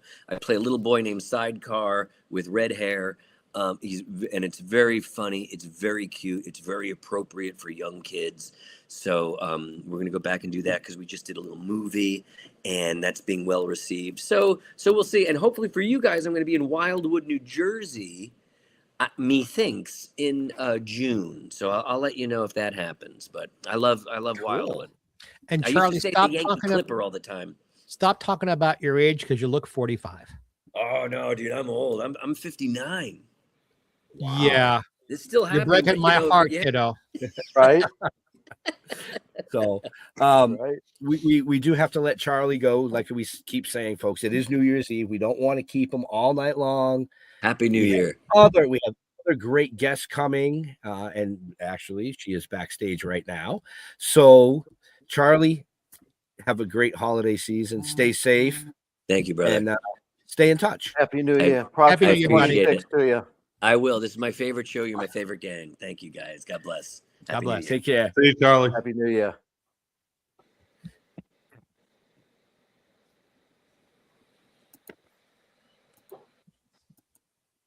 There we go. All right. I'm gonna take a quick 5. You can bring All the right. guest in. I'm gonna take a quick 5. Okay, that's fine. All right, you just want me to black out, or you want me to sign out and sign in? No, just black out. It's fine. Okay. You can pop back in whenever you want. You're a co-host. So, but anyway, our next guest is amazing. She is just amazing. The movie she did is a real eye-opener. I'm gonna leave it there. I'm not gonna spoil anything. But I'm just gonna bring her in. Miss Susie Singer Carter. Oh my God. I love you guys. One of my favorite interviews ever with all of you. Thank you for having me back. Good to see you, Susie. Thank you. It's And I got sparkly for you today. Aw, thank you. Yeah. look at that. You look See, great. everybody's wearing sequins just for you, Geoffrey. I'm not wearing sequins. Do you approve? I'm an influencer. What can I tell you? Closest thing to bling on me is the thing in my nose, and that's all you're getting, Geoffrey. I love you to death, but that's it. I know. I have the same thing. I've had it forever. I forgot it's there. my nose bling. How are you all? We're Happy New good. Year. We're good. Happy New Year to you as well. Thank you. For our longtime viewers and our longtime listeners, Susie actually kicked off this season promoting. That was your cue to tell them what. Oh, me? Oh, I didn't know. I didn't know your intro.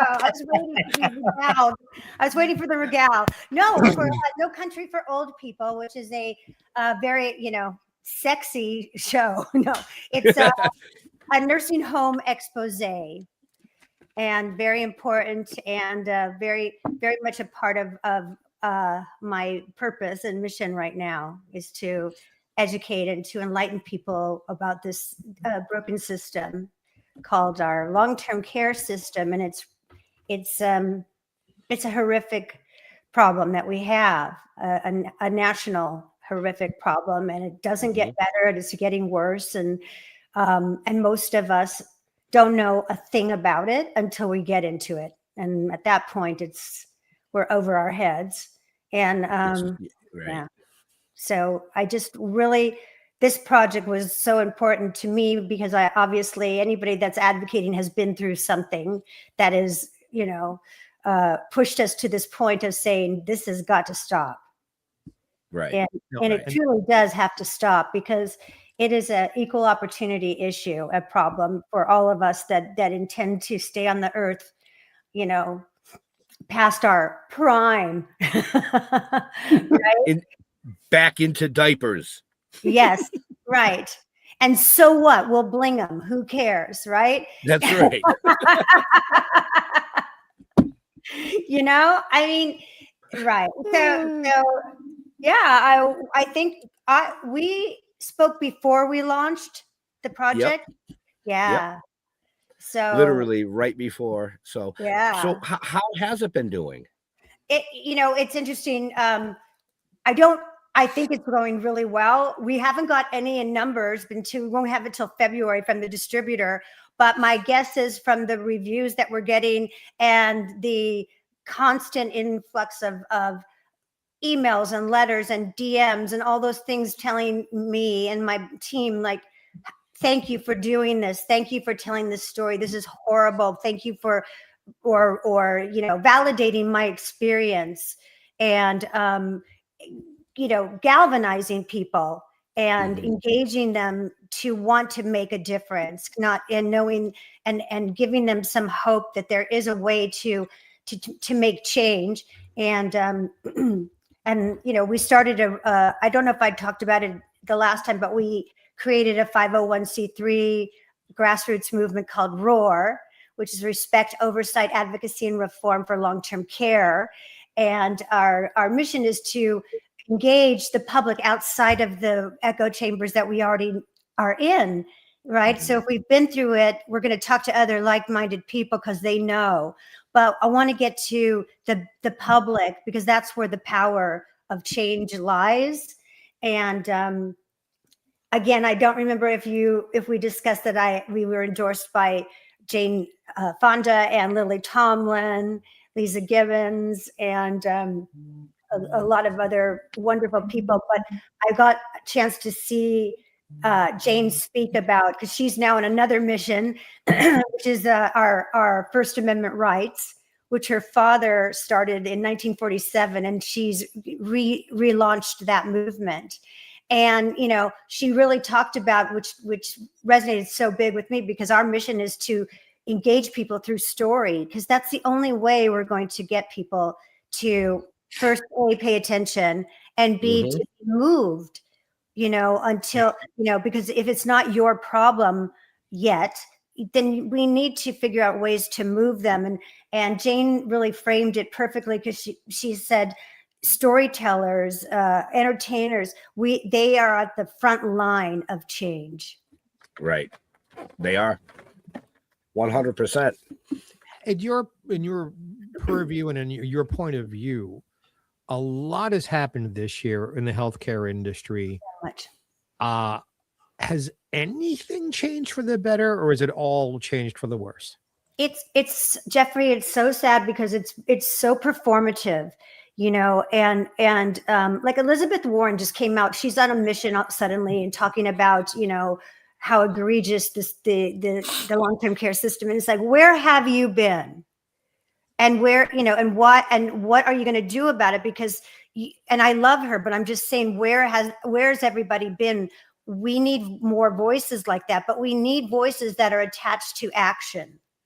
And all of the regulations that have actually been implemented for years, they do nothing. They're performative. It's like, it gives the public a sense of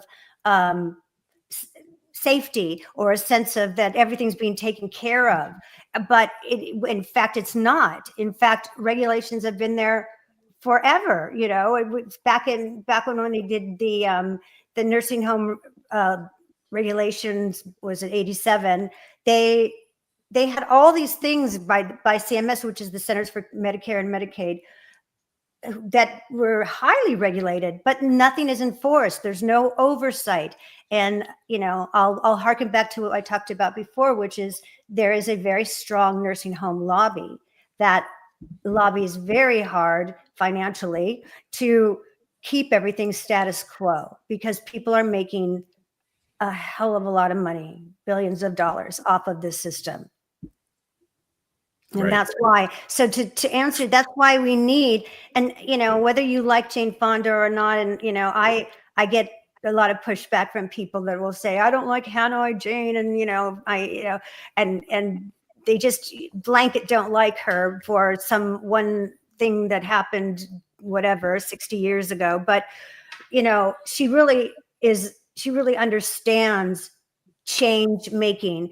And when it comes down to it, it really is the collective and the power of constituency that will push and force change to happen. But it's going to take a lot of, banging of the drum for it, to get people to pay attention, to get people to understand that this is just an egregious situation where we're basically warehousing our most vulnerable people. Susie, why do you think there has been such a terrible education of consumers about getting older, about planning for getting older, and how to deal with it when it does happen? I'm the senior member here. I'm always the oldest guy in the room, and thank God, knock on wood, I'm healthy and I live on my own. Right. But I've watched my grandparents, my great grandparents. I've watched family before end up in nursing homes and end up completely unprepared for it. 100%. I can't help but think if humans were better educated about, like, this is what's going to happen, right? You could advocate for yourself before you lose your voice. I agree with you, and I think my answer to that is, and it's part of our mission, is to begin to educate the younger generations, as part of just our curriculum, our syllabus, that we speak about, that we talk about that in education, and that the cycle of life, and make it very normalize it. I went to a mixer that I did a panel at, and after it was for filmmakers, but I decided I was going to ask this question off the cuff and record people afterwards, because everyone was pretty much under the age of 30, right? And I said to them, we don't talk about aging enough because, and I had them answer, and each and every one of them had the same answer, which was fear, some form of fear. What I want to know is, why do we take better care of inmates than we do our elderly and veterans? Man, you nailed that, because I did a post early on when we were raising money, and I said, and I had a picture of a child, a puppy, and an inmate, and what do they all have in common? And I said, people care about them more than they care about our elders and our most vulnerable. If there's injustice to an animal, you'll have more people fighting for that animal, fighting for the inmates, and fighting for children. If what happens in nursing homes happened in nursery schools, first of all, it wouldn't. It just wouldn't, And I've asked that same question. I said, why? Why is that? And it's almost it is education, but it's also part of us, the society that we become, where we look at older people, first of all, as a mirror of our future. And when you don't understand something, it becomes frightening. So we look away. We do a lot of la la la la la la la, right? And I've had people just flat out say, babies are cute, old people aren't. And I disagree. I adore babies. I have two myself. I love older people, not blanket statement older people, but saying I find joy in both ends of the spectrum, a lot of joy. I don't differentiate because, you know, I find there's a lot of humor in babies and there's a lot of humor of getting older, and there's a lot of love, and there's a lot to be home from people that have lived longer than me. And, Absolutely. right. And I think that we have devalued that out of fear, It's not sexy, which I said in the beginning. It's not pretty. It's not cute, but I beg to differ on that. You know, I've got so much joy caring for my mom, going to the facilities and having a group of people that I knew every time I was there that I look forward to seeing them. They look forward to seeing me. We did the same thing I would do with anybody my own age. We sang, we danced, we talked, we made jokes, we ate, we lived. We have, you know, it's their people. And Right. they're valuable, and they have a lot of stories to tell, and a lot of advice, and it's just heartbreaking, and it's such a horrible way to exit the world. And Yeah, none of us you're- can say anything. I would rather Well- see my tax money go towards taking care of the elderly and veterans than I would fucking inmates. I mean, Agreed. that's just me. Yeah, agreed. I mean, you're hitting a button with me because you know, me and my wife are dealing with all that right now. Right. You know, and it's not easy. Sometimes it's actually disgusting. Some of the things that we have to deal with. You know, I'm sorry, Jeff. you know, well, it is what it is. I mean, you know, we tried to have her here, but the dementia got too bad. Right. You know, so we just couldn't do it. So she's in a facility for you know, so that they can deal with that. Memory care, yeah. But what I don't understand is the lack of assistance from a government agency or anybody. These people are making so much money. You know what I mean? I mean, we're literally paying $12,000 a month right now. Right. for I her. know. I And totally it's- get it. And it's absolutely ridiculous. Can you imagine, like, how much is that a day? If you know, what's that, it's like $800 a day, or it's like the best hotel. Like, you know, you could get a suite somewhere, and they'll still say there's not enough money to take care of somebody. But Right, you know, they're understaffed. they're and, understaffed. you know, But that's the they're- business model. You know, right. Well, I mean, don't get me wrong, they're very nice people that work there, but they don't know what they're doing. And in my opinion, a lot of them just don't care. It's just a job.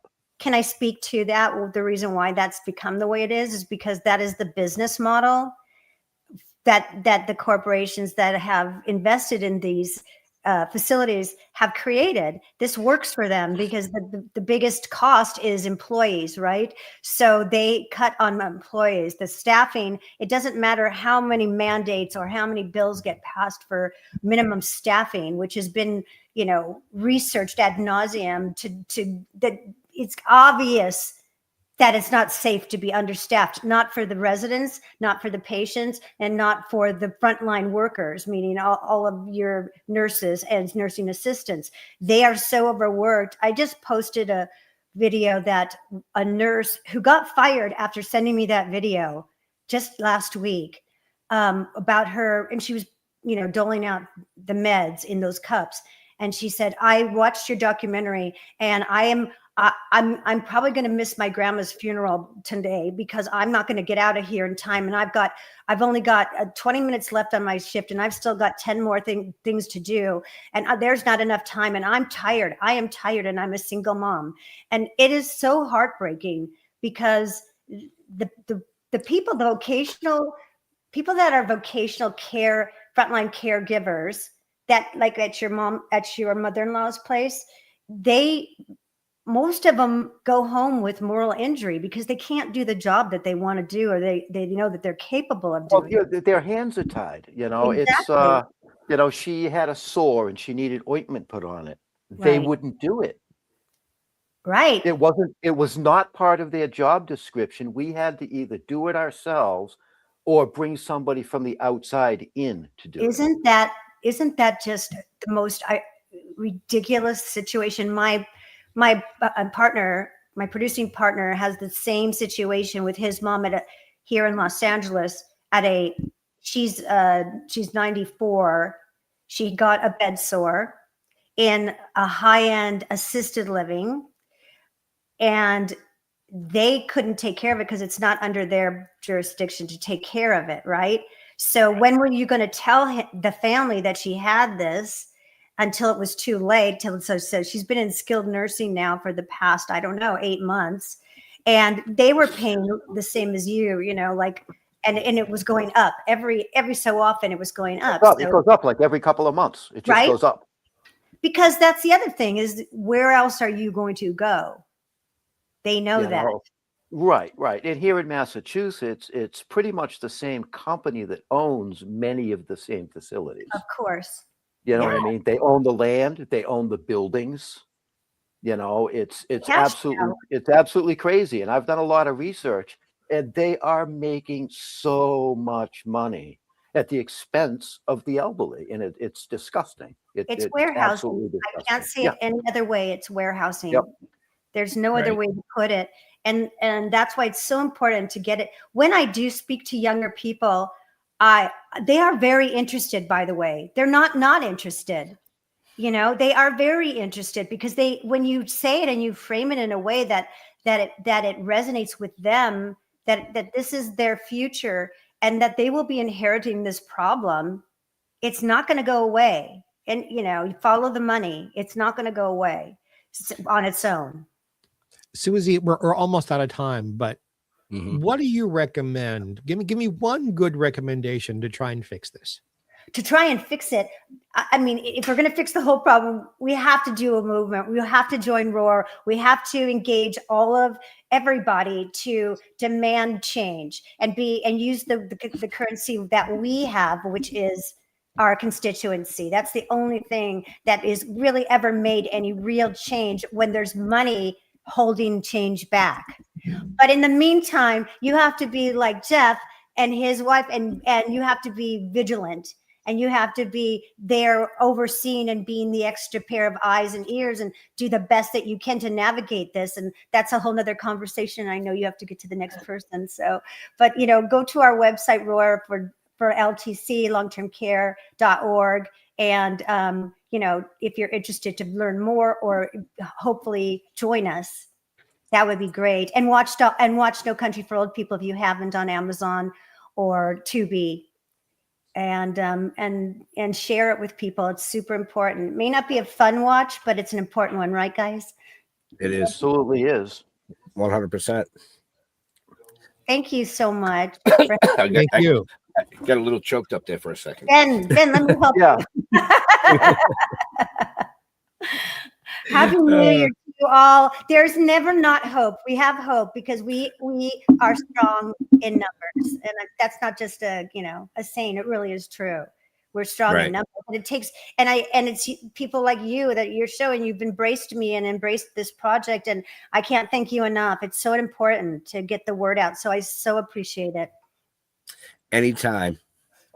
Thank you so much. Have a happy New Year, Susie. Same to you all. Happy New Year, safe and happy and joyful. Thank you. Okay, bye-bye.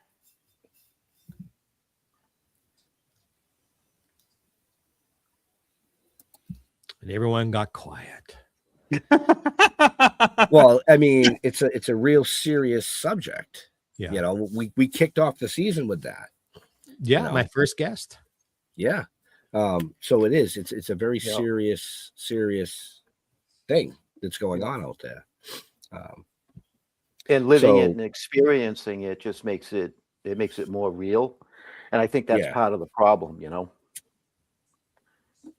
Right. The younger generation is that they're invincible. You know what I mean? So I think the mindset is different, but she's right. If you educate them, they may not get it, but it plants the seed. Right. So never mind. So our next guest, we have a couple more guests this evening, but our next guest, folks, you should know who he is, and if you don't, shame on you. Geoffrey Mark, will you tell everybody who the next contestant on Still Toking With is this evening?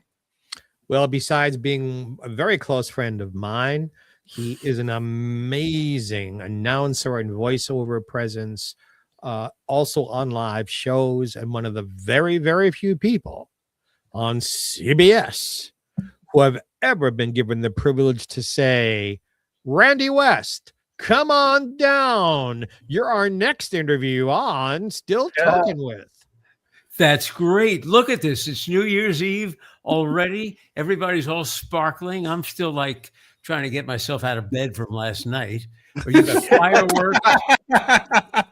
You got the gold chain around here. Look like Mr. T. Except Mr. T's the brother of Mr. T. We don't talk about. I think it's more like it.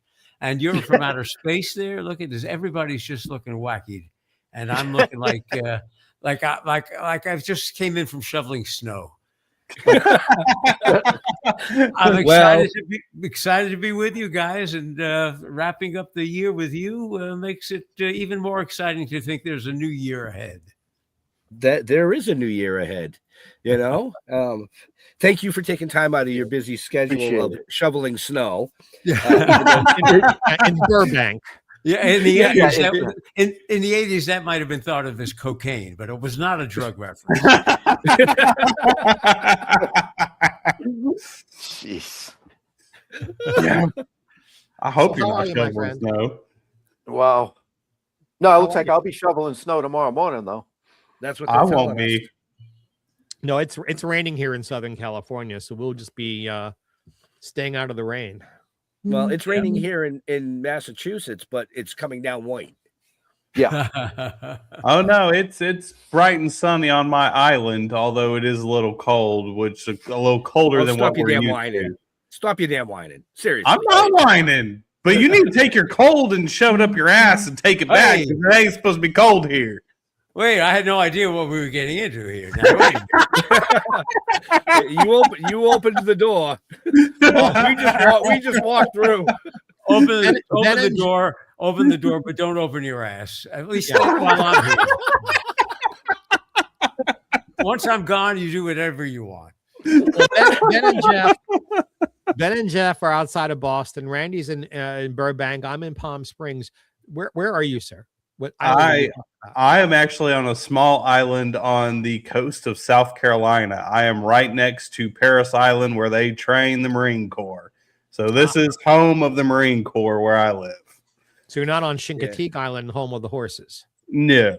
I'm a small island called Port Royal, which is right next to Parris Island, where they train the Marines. That's why you look so military. So That's Randy, right. The show is not about anybody but Mr. Randy West. Why? Exactly. I mean, Randy, why? You've got the voice. You should have just been like, and I'm here. Well, thank you so much. Ladies and gentlemen, congratulations. You're all here facing a brand new year. And I'm here with Johnny Olson's microphone. Now, Johnny Olson is the name you may know from announcing old television shows. He's the guy who created Come On Down at The Price is Right. He taught me everything about the business. And I was recently asked, this was given him by the CBS pages at What's My Line way back in the 1950s. Wow. But I was recently asked to discuss game show announcing and voiceover for a bunch of folks at the Radford Studios lot. That's the lot where Seinfeld and Mary Tyler Moore and Third Rock from the Sun and Newhart, all those shows were down there. Gunsmoke and My Three Sons and a whole bunch of stuff.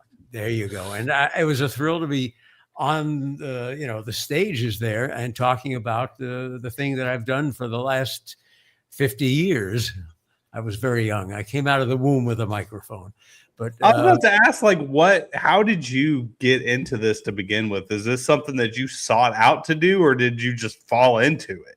I went into CBS one day with a gun and I said, I'm going on the air.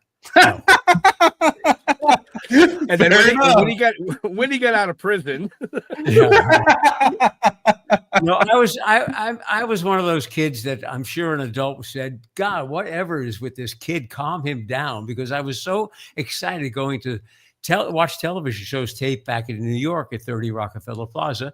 And I ran into this guy, Johnny Olson, who, was Mr. Happy and Clappy doing audience warm-ups and Randy, reading all the prize copy. Randy, why don't you tell folks, because we share this, our past, how easy it was in those days at 30 Rock, which was the home of NBC back then, to just walk in and just walk. It was just...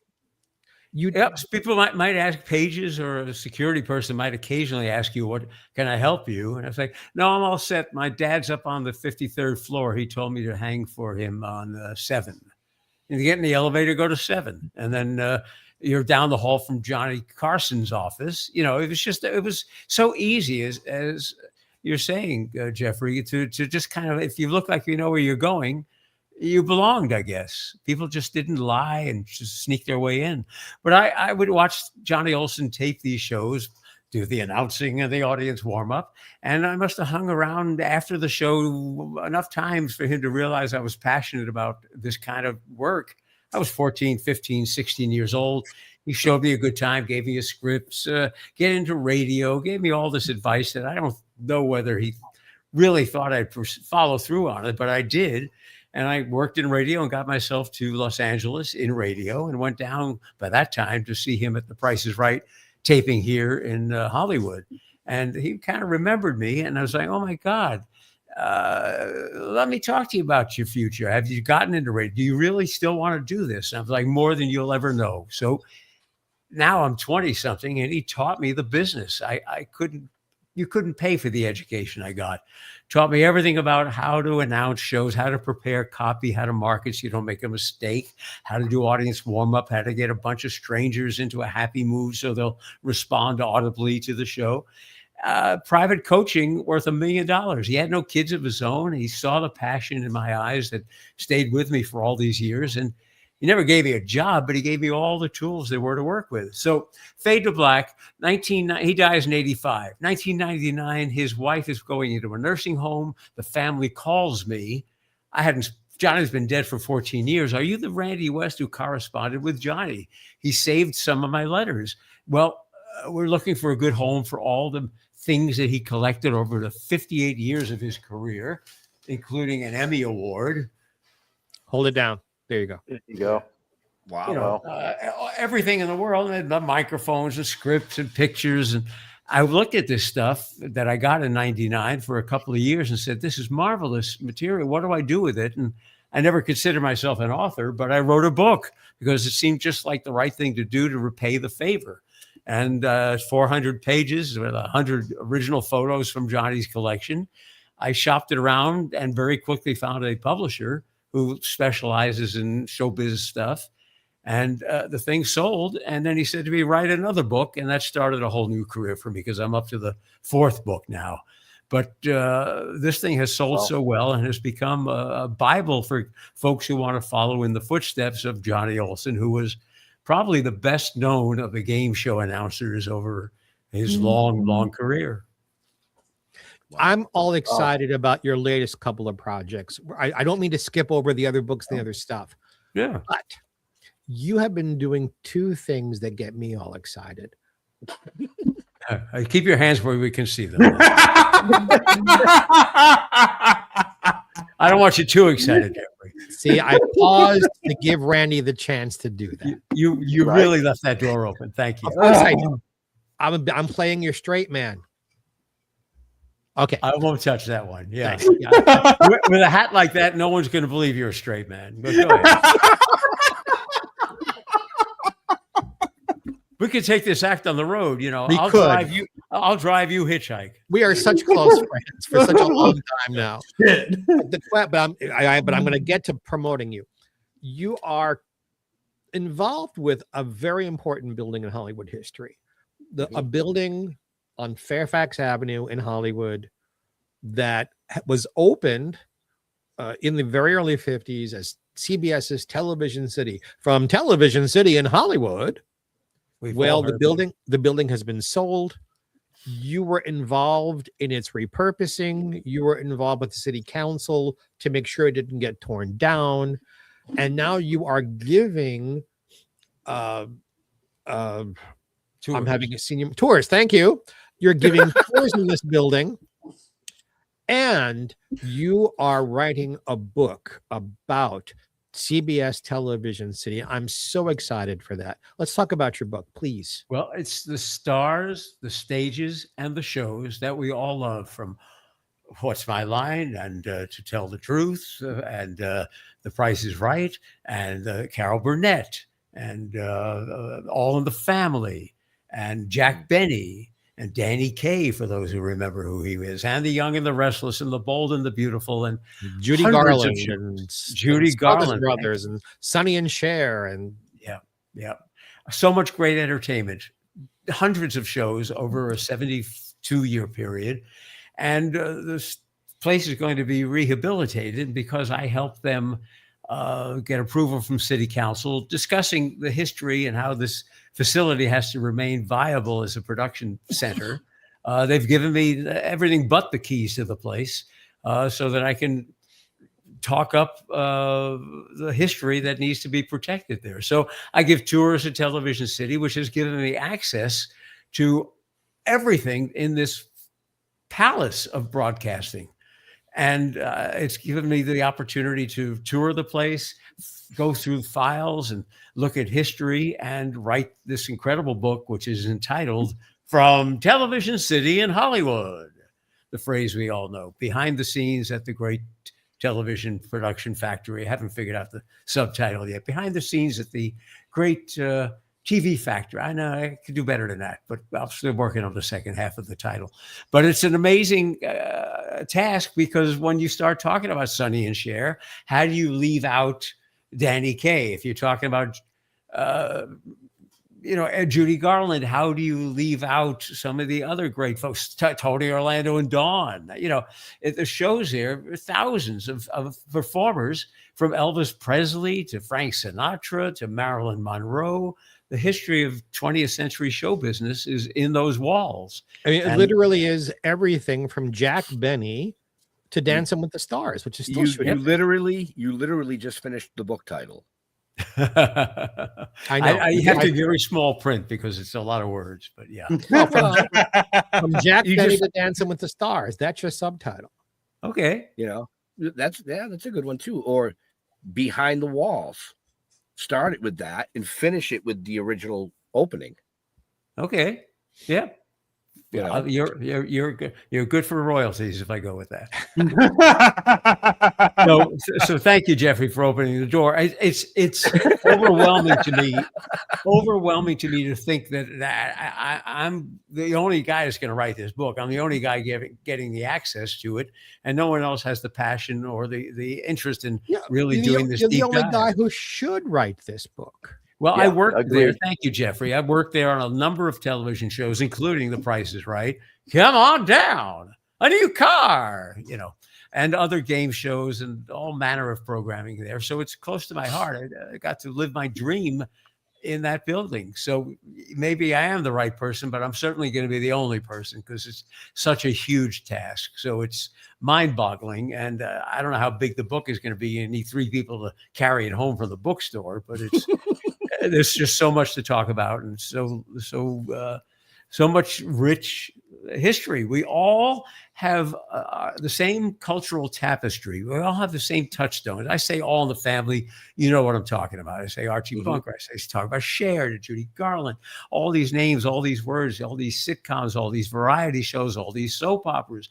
They're all part of our combined cultural tapestry. We all relate to this. It's a big hunk of a lot of people's lives, and it ties us all together. And as you start to read about the things that went on behind the scenes there, Bob Mackie designing the clothes for Cher and Carol Burnett and Judy Garland as well.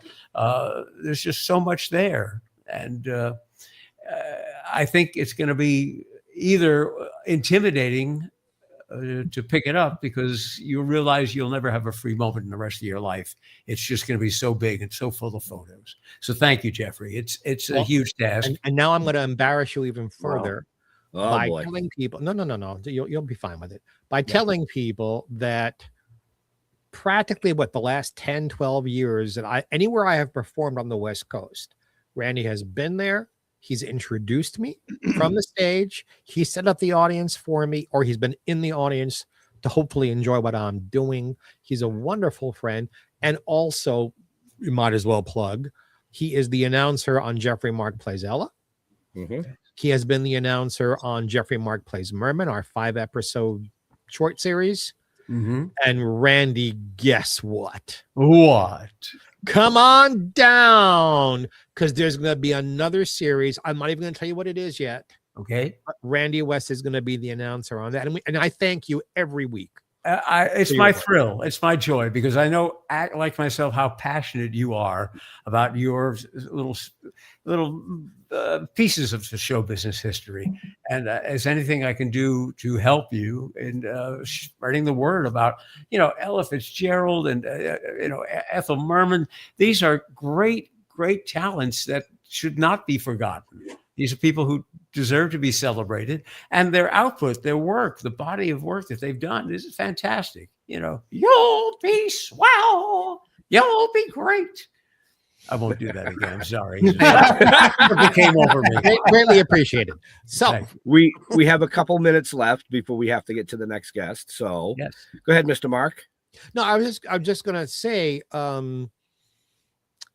do you feel, you've heard me say this to you privately? Yeah. You're so good at what you do. I hear voiceover artists. I don't mean like cartoon voices. Right. I'm talking about you're watching CBS, those kind of people. To my ear, the quality isn't there any longer.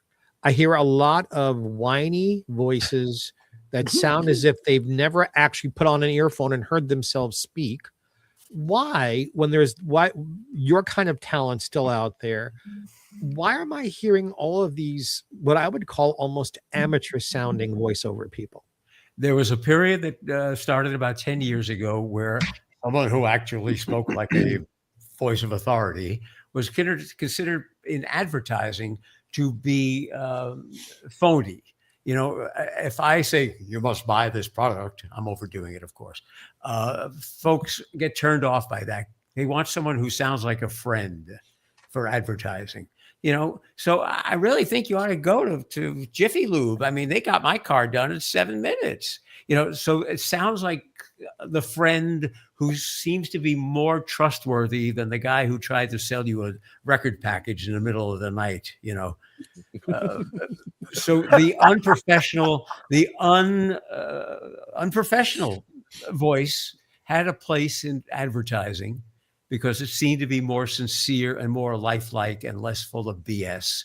But now that it has spread, as you say, to network announcing programs and game shows and places where, a professional voice is really should be prevailing, I don't know it's ever going to turn back. And now with AI, I got into this game at the right time, because this is no time to be coming in. AI, when done properly, if you massage the errors in pacing and timing and pronunciation, AI is pretty much there and certainly will be in the next couple of years. And that's the saddest thing of all, because I get contacted on a regular basis. Would you train the AI software? In other words, will you read all this crap so that we can sample it and manipulate it? And I won't do it. It's the only work I've ever said no to. I just won't do it. Not that I'm going to delay the progress, but I just can't, in good conscience, be part of it. Right. No, as far as I'm concerned, on a performing basis, AI can go to hell. Yeah. There are It's soulless. other It has things. no soul. When we want to watch entertainment or be amused, you're looking for the connection between people. You're looking for a soul. You're looking for interaction with another human. And I don't know if machinery will ever be able to create that. Well, it certainly can't now. Never will. Now, you said 2 minutes about 2 minutes ago. So this broadcasting clock in my head, I don't want to be overstaying my welcome here. You could never overstay your welcome with us. Oh, just try me. Just try Oh, me. Randy West. You know what you need? That's Randy West. You know what you need, my friend? What? You need to have a program on this network. Well, I've been told that I have something to say and have the ability to say it with clarity and entertainment value. But I don't know whether that's the right thing for me or not. I don't know. So I'm opening it to the floor. Ladies and gentlemen, does the world need another podcast? Does it need me? Does it want to hear about the things that I like to talk about? Yes. I think the Randy West show should be airing next year on this very network, is what I think. Coming from the youngest guy out of everybody in here, I would say yes, because I've heard your voice a million times growing up. And yes. Wow. Well, thank you. That's something I need to consider then. That's high praise. If you don't want to do that, then do audios on your books.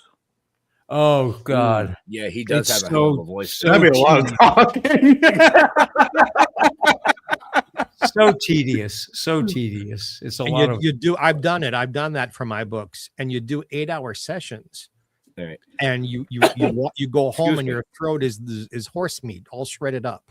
I mean, I sit there and think about how many times my podcast goes live every single week, which we go live up to 6 to 7 times a week, and how much talking I have to do. That's a lot. That's a whole lot. It's no your wonder fault you- for choosing the music industry. No wonder you got pneumonia. You know what? I love the music industry, and I do it because I fucking love it, but it is very tedious and it's very long. And me sitting there thinking about doing an audio book, I'm like, oh, hell no. Hell no. So, with that being said, we do have to let Randy go. Our next guest has been backstage. He's punctual. I will say that. He is punctual. He was here 30 minutes ago. Oh, So he's All been right. chilling backstage. Well, But Randy, thank you so much for joining us. yes. Thank Happy you New so Year much. to you. Happy New Year to all of you. And maybe I'll see you on this network in 2026. But either way, our time together in 2025 was fun. So I thank you guys. Have a happy New Year. And I bid you adieu. I love you, my friend. Thank you, Mr. West. Happy New Year. Have a good one.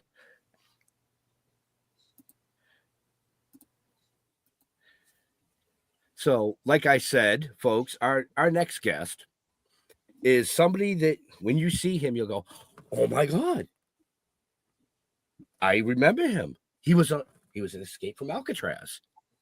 He was on Friends. He was on so many fucking things out there. It blows your mind. But if I asked you, what's his name? You go, oh, that guy. Yeah, who's that guy? I know exactly what you're talking about. Do you? Do you know who I'm talking? Do you know who I'm talking about? Yeah, I interviewed him with you. Okay, twice. so I was waiting to see if somebody. Is that when you fell asleep? It's actually when you had a concussion. Actually, you Yeah, had a filming. concussion because we were filming up in New York at Bill Diamond's place. You had a concussion, so I filled in for you on that one. All right. Yep. So Jagz, you know who the guest is. I do. You know his name. I do. Bring him in. That would be Mr. Larry Hankin. There he is. Hey, There he is. there he Hey, is. How you doing, guys? Hey, Larry. We're doing. we're doing well. fantastic, sir. It's good to see you again. Good to be seen. So thank you. I understand that. Hey, how can I make this bigger? Can I make this bigger? That's what she says. I've all been the asking time. my question. Yeah. since Oh, I was here you 12. go. Okay, there you go. All right. You gotta push the button. Thanks for Put on ladies. that thing. There's a bigger button. I haven't found mine yet. So welcome back to the show. Like I Thanks said, for having on the me phone. back. Oh, anytime. You're one of those gentlemen that we just love to talk to because you do it. You have so Oh, many thank stories. you very much. Well, I've done I guess a lot of shows, so I mean, it's very Right. hard to ignore me. As a matter of fact, it's very hard to not. Yeah, well, I'm recognized on the street as this. Yeah, that guy. Yeah. Is this backwards to you? It's backwards to me. No, we're saying Nope. it the right way. Oh, Yep. okay, cool. Yeah, well, yeah, they say, oh, you're that guy. I'm that guy. I guess because I've done so many different roles that's why they know the characters. You know, Mr. Heckles or whatever. You know, Charlie Butcher. but yeah, they don't know my name. So I'm trying to. That's what that's what my goal is, to get my name, so that at least little kids come up and say, "Oh, you're Larry Hankin." Yeah, that would be cool. I mean, I've had enough of the "you're that guy" stuff. I'm beginning to think that's my name. That's my name. But you know what's nice, Larry? You said you're unavoidable because you've done so many shows. The nice thing is that nobody wants to avoid you. Well, I mean, I guess, yeah, it has nothing to do with other people. It has to do with me, that nobody knows my name. So that's weird, because a lot of people know me. You know, they come up and they start talking to me like I'm their next door neighbor, or like they're, or I'm an acquaintance or something like that. It's really weird because they're talking to somebody, me, who I have no idea who they are, and yet they're really friendly to me. They're just like any other friend, you know. They're, and then I say goodbye, and they go, and that's it. So I have these little private, 1 minute, maybe 2 minute of friendship on the street, and then it's over, and then there's another, and then so you have to also be a little schizophrenic, I guess is the word. You just, because nobody knows me the same as the same guy. I'm either Mr. Heckles or Charlie Butts or whatever, and that's who they talk to. Friendly, like they know Charlie Butts. They don't know Larry Hankin. But Charlie Butts, hey, that's Charlie Butts. Yeah, well, yeah, blah, blah, blah. How many people in show business would give their left nut to be recognized the way you are? I don't think anybody would give their next nut to be. I mean, I don't know. Yeah, it doesn't go that far. I don't think like that. I know most people in my generation know him from Friends, so that's like the one thing. Like anybody that's their, I take the show business as a joke, man. Come on. I mean, it's not real. That's the thing that I guess that's the one thing that stands out to me is what the hype is on Hollywood and movies and on the sets too. I mean, I'm just I'm that guy. Basically, I'm that guy. Like, you're that guy and you're that guy. And oh, you're that guy from the radio, from the podcast. Oh, and you, yeah, you're that guy on the podcast. And oh, you're that guy on the podcast. Oh, I mean, it's hard to make sense of it, really, because I don't understand fans. I don't understand that.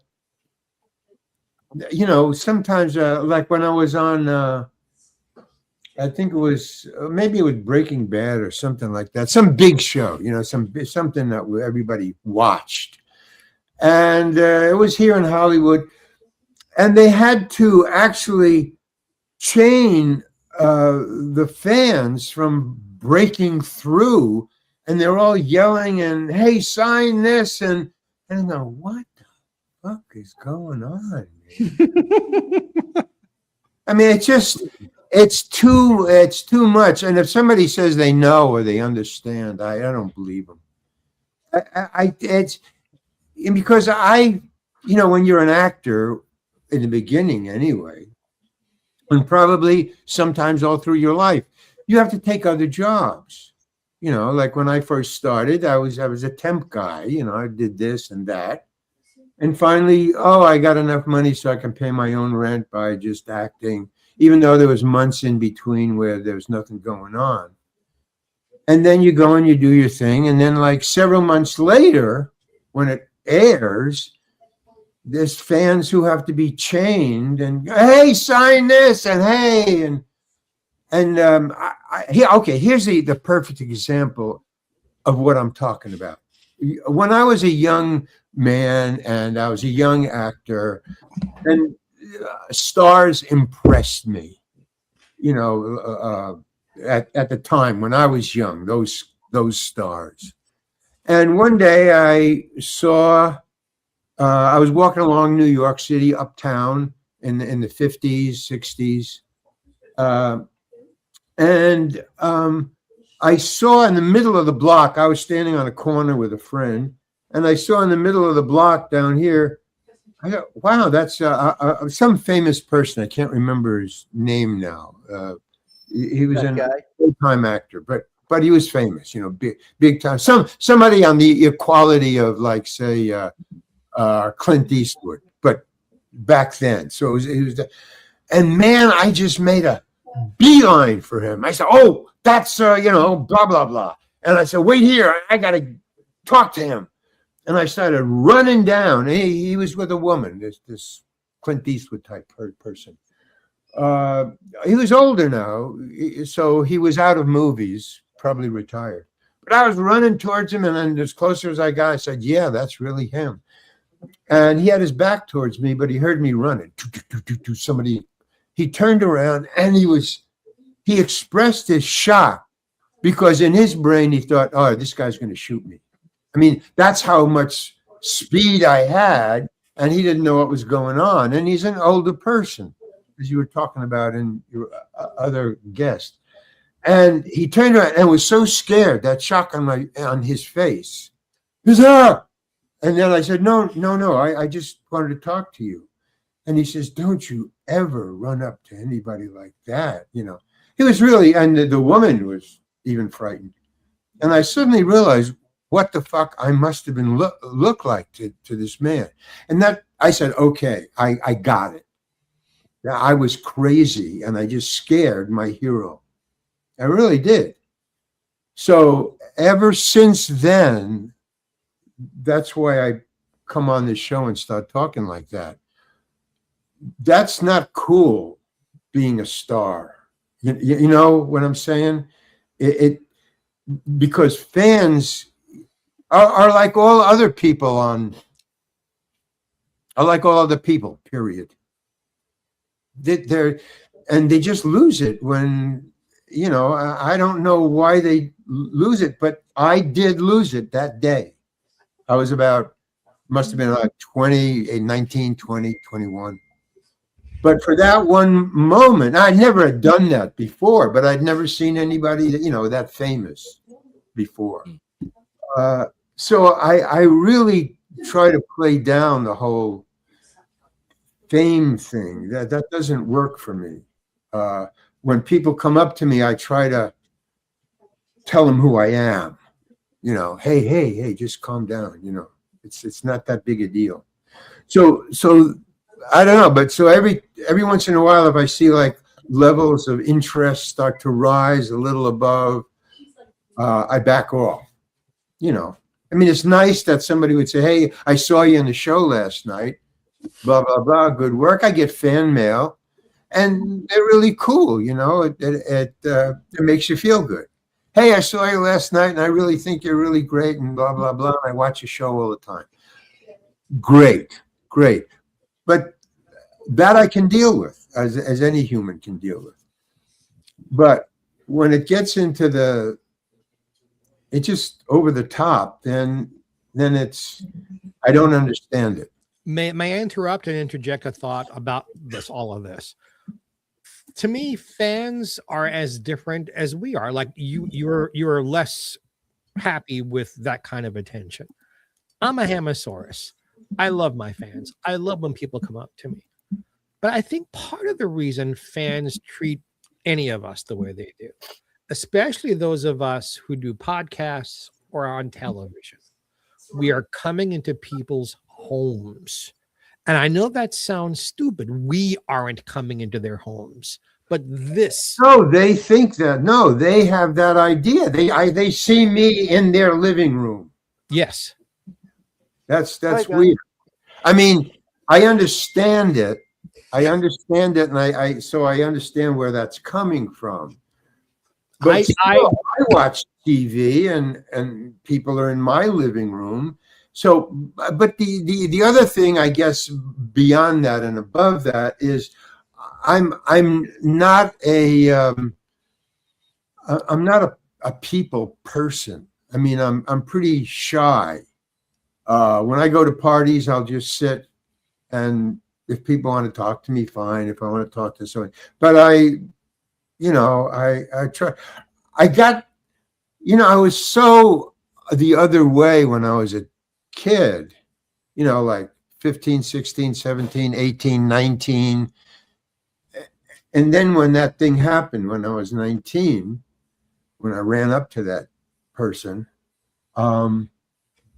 it just was a quick, instant lesson. Just, hey, Larry, get this. He's just a person. He's a human being, and you just scared the hell out of him. And he's an older person. What the hell do you think you're doing, Larry? That's not his fault. And I just talked to myself. I said, you got to, cool it, man. It's not cool. It's just not cool. So that's what comes to me because I'm in the business. I'm confronted with it a lot. But if you're not in the business, you might think I'm, hey, man, I'm over the top. I was taught by some fairly famous people to expect that every time I leave my house, it's a personal appearance. Yeah, well, and to expect. No, yeah, right. That's okay. Great. That's where we don't agree. And that's fine. We can agree to not agree. Okay. I'm here. You're here. Nothing wrong with you. Nothing wrong with me. No, not at all. It's just, I like acting. I like it a lot. I don't like the auditioning, but I like the acting. I don't think anybody likes the auditioning. But sometimes it gets a little scary, and I've gotten. I just try not to go along with the bullshit that goes along with being a well-known actor. That's all. And yeah, I like fans when they know this is a human being, and he's in acting, and this other person is in bocce ball or whatever. Maybe, fine. Maybe it's a fate kind of a thing where when that happens to you, that individual is learning the same lesson that you learned when you were 19 or 20. Well, hopefully I don't get that scared. I mean, really, I scared the hell out of him. His body went like that. Huh. That is, that's on me. That's a bad thing for me to cause anybody to have a little palpitations at his age. So it was a shock little lesson. I hopefully lessons take a little gentler, but it got me to the right, it straightened out my head a little about why, there's a famous person. Yeah. Be on the other side of it. It's nice for a while. I mean, hey, a lot of people love that. I mean, I see it all the time. We watch television tonight. This is, New Year's Eve. All the people, they'll be dressed and they're into that. I'm going to do a little writing tonight. Oh, nice. Oh, speaking of writing. And you know why? I mean, it really helps because on like Thanksgiving, big holidays, major holidays like New Year's, like Christmas, maybe one or two others. But I know where everybody else is. Practically in the world, they're all partying, or they're having a Thanksgiving dinner, or they're gathered around a Christmas tree. And I'm not in their thoughts at all.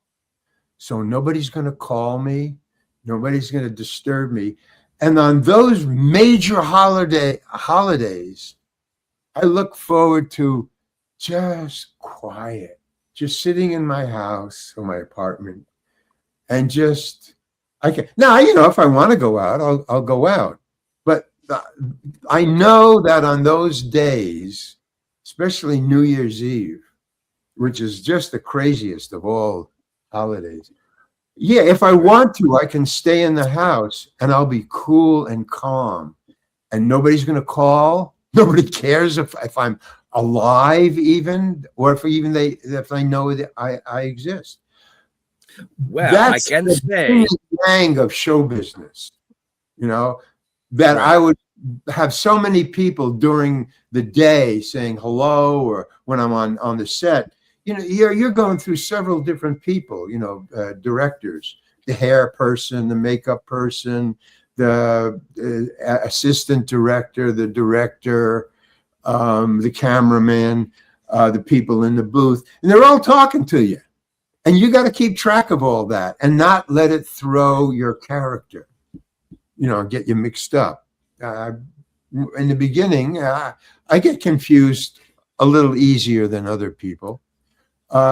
So yeah, I appreciate the downtime. I appreciate downtime. Right. Is what I'm saying. Because I do get the hyped up times, you know, so I have to moderate it, you know, for just for me. Larry, what's coming up? What are your projects you're looking forward to coming up? Well, like right now, I'm writing a one-man show for me, and you know, I started off as a stand-up comedian, you know. I'm just remembering what I've been saying on this show, and this guy doesn't sound funny.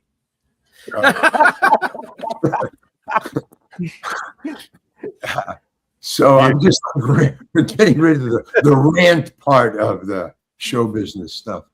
So I was a stand-up comedian, and that was cool. And the audiences were contained, and they were nightclub audiences. I would open for, you know, like Miles Davis and Woody Allen. I was opening for Woody Allen. So I had that kind of fame, but it was nightclub fame. You go into a new town, they don't know you. You know, not many people go to nightclubs, enough to make the nightclub money, but you know, you're not as famous as if you get on one TV series that goes all over the United States. Oh, you're instantly famous. So I had this slow rise, and people just, you know, I enjoyed your show. I went to see you last week, you know, at that nightclub, and you were great, and thanks a lot, and blah, blah, blah. So, you know, that's normal. But once you get into the, you know, the being on somebody's screen in your living room, that's like a whole other level. Right. You know. So what is your one-man show about? Excuse me? What is your one-man show going to be about? Well, now that's the problem, you know. I was a stand-up comedian when I started. That was when I was a young man. I stopped doing that when I, you know, started being in television and doing movies. I could pay my rent just by auditioning a couple of times a month and getting one or two shows, and that would pay my rent. So and people would hand me the script. And one of the problems of being a stand-up comedian is when you are called back to a nightclub, you can't do the same show. You have to have new material. And it's you who are writing the show, who has to supply the monologue. But if you're an actor, they give you, so you don't have to write. All you have to do is memorize and audition. So it's kind of a whole different way of working, and it gets you lazy because you don't have to write. You know, you can just, they hand you the script. Well, now I'm writing a one-man show, and I'm going back to what I did when I first started. And yeah, I could bomb a lot because I didn't care. You know, I was like 18 or 17. And so if I bombed, it didn't bother me. You know, I just go to the next coffee house and do the same stuff. And they'd like, coffee houses are really great. They're the best because I would do thousands, literally hundreds of open mic nights. I would just do open, and in New York in the 60s and 70s, but in the 60s, Lower Manhattan was just wall-to-wall coffee houses. Yes, yes. You could improvise an hour one-man show by just working there a week. Just go, 8 o'clock, you go here, sign it. Well, what you do is you start at 7 o'clock. I lived right down the block in Greenwich Village. So what I do is 7 o'clock, I go into all the coffee houses and I sign up an hour and a half difference. I sign here at 8 o'clock. I sign here 9:30, 10:30. And then if I could squeeze anything in between those times. But I could do like 5 sets in one night. You could stand on Bleecker You Street work on and just stuff. walk to the different places. So after 5 sets, you take one hunk of 3 minutes and do it 5 times in one night. You could hone it down to like a 2-minute hunk. Well, you work a week and you can get like 20 minutes. That's a set. I'm gonna try this. I'm gonna try this one more time. What is this live show you're writing? Is it a life story? Is it about being a live performer? What is the? It's whatever I'm talking about to you right now, as far as I know. It's cool. I've just started. Right now, I've taken all the writings I've ever done as an actor, because I would still write when I was off, right. But I wouldn't show it to anybody. I just put it in a drawer. And there's poetry, there's short stories, there's little monologues about this funny thing that happened to me when I did this show. So I have a lot of stuff. So I put it all on my computer now. I've been working on it for about, I guess, 2 weeks. So I've just it's stuff brand that I've new. already written. Oh, yeah. And I put it up there, and now I'm going through it, and I'll say, oh, well, this is a funny thing. So what I do is I'll read it, and then I'll take my cell phone, and then I'll just stand up, walk around my apartment, and I'll do it. I'll do that what I just found and read. But I'll try to sort of memorize it, but just get back into that memory of whatever it was. Right. And so between what I made up improvising off of that and the stuff there, I'll come up with a show. Right now, to answer your question exactly, it sounds like I'm going to tell about 3 or 4 stories of the shows, the major shows I've been on, and the funny stuff that I think happened on them. And I'll tell a 1 or 2 just short stories that I wrote, funny short stories. It has nothing to do with show business. It's just short stories, but they're fun. They're like fables, funny fables. And so that's 1 or 2. And then I have a character that I invented called, I call him different names. He's an old homeless poet. And I got him from when I was running around doing doing 3-minute, shows in coffee houses. I would walk around and I would see there's a lot of homeless people in downtown Greenwich Village. Then, I don't know now, I haven't been back there in a long time. But there was a lot of people, and a lot of these homeless people were living on the sidewalk, but they'd be writing in notebooks. Not the same notebook, they weren't together. They were just, some guys were writing, I have no idea what they were writing. But what I would do is if I saw somebody writing in a book, I would go up to them and I'd say, hey, what are you writing? Or can I read some of what you're writing? And all of them, not knowing one another, some were on 14th Street, some were on 12th, some were on 5th Avenue, wherever. They all said the same thing generally, and that was, get lost. It's none of your fucking business. And I thought, wow, man. And I finally stopped because that was the answer. In other words, I don't know. I didn't know what they were writing. So years later, when I was just writing, being an actor and just writing at home, I thought, what if I wrote one of their books? Not my book, but one of their books. So I thought, okay, an old homeless poet is writing in this book. What would he be writing? And I wrote what I saw from. Now I lived for a year at one point between Hollywood and between stand-up. I lived for a year in my car, homeless. I was homeless. Half of it was because I was homeless, because I had been evicted, because I had not paid the rent for a stupid reason. I went to earn money in New York, and the apartment was in California. So I didn't tell the landlady that I was going to earn money to pay rent in New York.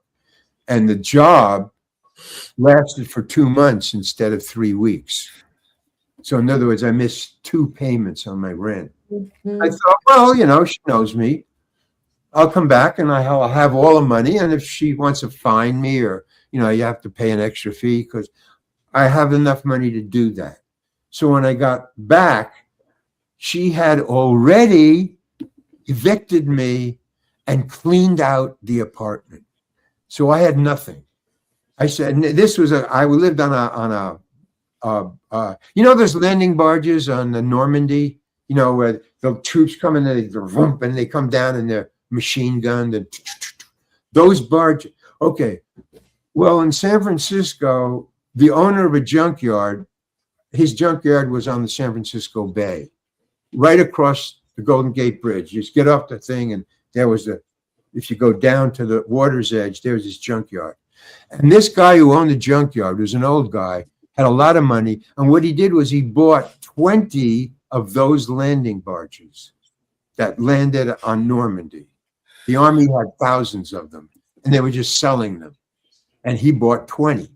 And he put them out in the water right off his junkyard below the Golden Gate Bridge. And he rented them out for like $500 a month. And all he had on it was a tablet where you could put a mattress on. So it was kind of a wooden bed. It's just a wooden platform shaped like a bed. And you put your mattress on it. And that was it. And then he put an electric wire from he lived on the pier, so he could watch all this. He also had electricity, and there was 20 wires going out to these boats. And all the people who rented them were hippies, you know, and it was in the 60s. And back in those days, mainly there was a pirate theme to all the hippies that lived on these boats, including me. And that was the 2 months that I left. So she threw me up. And the reason I explained all that is because she threw everything I had overboard. So it wasn't like saved or I could go get it. It was at the bottom of the bay, because all the boats are about 30 or 40 yards offshore. And they were fixed. You couldn't go anywhere. They were anchored to the floor of the bay. So anyway, I lived for being homeless. That was the point. So I knew about. So I thought, I'm homeless. She evicted me. So why don't I explore this? I'm going to be homeless. I'm going to just move into my VW bus. So I was homeless for a year just to see if I could do it, because I had been evicted. Yeah, you look like you wanted to say something. We have like 2 minutes left, and I don't think you're going to get to the end of all of this. And I want to make sure that we talk about anything that's coming up for you that your fans might want to know about. Because yes, sir. Okay, this is I finished it now. If I turn it on the back, you can't read it, but these are all great reviews. That's what I want you to know. It's really a great book, and it's about my time in show business, but it's a cautionary tale. It's not about the wah, wah, wah of show business. It's about all the bullshit of show business. And I think it's funny. It's really funny. Sure it is. It's called a cautionary tale. If you want to be an actor, this is what you have to go through. And I was a successful actor, you know. Very, very, very successful. Yeah, but all the way through until I got out, I didn't retire. I just dropped out. You know, my agents retired, so I did the same thing as like, I'm evicted. As long as I don't have an agent, fine, I'll just stay out. that's my answer. Excellent. So so that the homeless guy is taken from my time as a homeless person. So those are the things that are in the book. My time in Hollywood, growing up and being homeless as an old man. So everybody who's watching and listening, go out and buy that guy. That guy. And It's on Amazon. It's at a lot of places. You can order it. Have a good read. The book is in the show notes, up above or down below, depending on where you're watching or listening to us. We want to thank Larry for taking time out of his New Year's Eve and his writing to come chew the fat with us. And Larry, we want to wish you all the best. Happy New Year to you. Happy New Year! Happy New Year! Happy New Year! Hey, what are you guys going to do as I leave? Well, do you all have plans? Do you all have plans? I'm staying home with my wife. That's it. We are all staying home. Yeah, see, that's cool. Speaking of my wife, she just chimed in the chat. She said, "Hello, everyone, and Happy New Year." Happy New Year, dear. We have one more guest, and then after that guest, I'm going to eat dinner. I'm going to put my feet up, and I ain't doing a damn thing till the ball drops. Then I'm going to sleep. Cool. Rock on, guys. You too, Larry. Right, Larry, right. be safe. Have a great evening. Thank you. Be safe. Okay, now. Holy fuck. You guys are so much help. Thank you so much. I was typing to you. You did beautiful, Geoffrey. Beautiful. Thank you. So, folks, we do have one more guest. Originally, Larry was going to be the last guest because I remembered how much he talked. But our first guest that was supposed to be here tonight decided, I want to end the show, and I have that right. Not only was he 10 minutes, Zima man, he's got Zima 10 man. minutes. Well, he's got 10 minutes before you drop, but yeah, I'll give him 15 just because I'm nice. But yeah, see, you were just giving him shit. So this guy has done everything, and the newest thing he's done is he's actually been no, I don't know if it was possessed. I wouldn't say possessed, but he's taken over by a very famous comedian that we all loved and still to this day love, Robin Williams. Yes. Oh, you're going to have to explain this a little bit more. Well, I'm not going to explain it. I'm going to allow the guest to explain it. And I know Mr. Homan knows who this guest is. Yes. Mr. Roger Kabler, welcome back. How you doing, buddy? Okay. Well, hi, Roger. I had to do that because you introduced me that way. So, hey, let's party. Okay. Oh, excuse me. It must be the fish. So, hi, guys. Thanks for having me. Can I tell you what? Go ahead. Ask your question. No. I was going to say thank you for putting your plans on hold. I had no plans. I planned on being on with you guys at 5. Everything changed. It happens. That happens. Do you want to hear a tale of woe, or do you want to ask? It's your show. I'm just here. We'll have a quick tale of woe. I'm sorry, everybody. I was supposed to be here at 5, and everything went upside down this week. I don't know if you want to hear about it. You can. There's some funny shit that happened, but mostly I got a great Hollywood story. What's your question? Go. So what happened? What's the great Hollywood story? That's my question. Well, the thing that turned me upside down was I was supposed to be, I had plans that got, because my girlfriend had to be rushed to the hospital, and she's okay now. She's upstairs. She was the beautiful creature that was kissing me while I was backstage. And she was gone upstairs so I could function. But she is the love of my life, and she had to be going in an ambulance because she couldn't move, and now she can move. That's where everything off. It cost sleep, it cost sanity. We're okay now, but it cost me to forget where I am and what I'm doing because I haven't been living at home for a few days. So having my planner and all my things I didn't have it. So it threw me into what I don't want to get into is a long story. But while I was here, I finished this painting. It's a dog. See, the dog watching the sunset. So I did a nice painting, I'm channeling Al Lewis right now. I did a painting while I was in somebody else's house. I knew Al. You Oh, knew him you well. did? Yeah.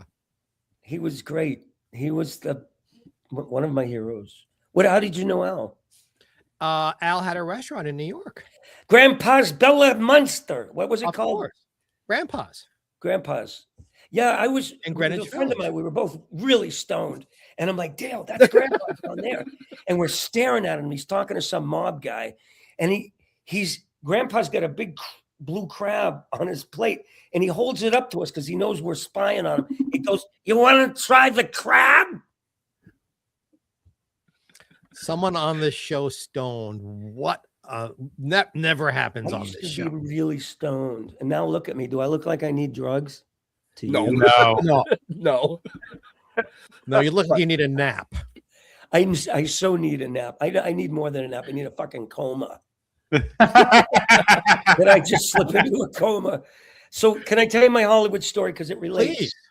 Look at my hair. I'm like a Grandpa Munster. I would love for someone on this show to actually answer a question I asked. Yes. Tell the story. God damn, Jeffrey, it's your night. So I'm backstage at the Tonight Show. My series is starting to tank, 1992. Jay Leno as Marky Mark and Hercule Poirot. No, not Hercule Poirot. Ross Perot. I'm backstage trying to save my sitcom, Rhythm and Blues. So I'm ready to go on the Tonight Show and talk about my sitcom. It's great. It's incredible. Wait till you see this thing. It's all new. It's revamped. It's incredible. So I'm waiting backstage. Marky Mark goes on when he was Marky Mark, before he was this actor. And then Ross Perot comes on and he does 3 segments, this many, right? I'm backstage and I'm going, when is this guy come? And he's like, all you have to do is call my 800 number and all you'll get, I'm going to be running. He wasn't even running anymore. He's just blathering. And I'll tell you another thing. All you have to do is just listen to me. 800 number. Jay Leno's going, this fucking guy. I could tell he's getting sick. I'm backstage flipping out. I'm fucking throwing grapes at the TV monitor. When am I going to get on? And they came backstage and said, Roger, we're sorry. You've been bumped. And I started thinking about my options. And my first thought and only thought was, I'm going to go backstage.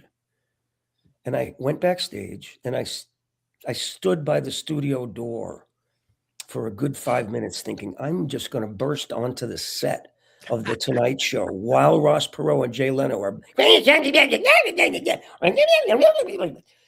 and go, I'm going to imitate Ross Perot to his face and go, what the hell you think you're doing 3 segments for? Nobody wants to vote for you anyway. Don't you know I have a sitcom that needs saving?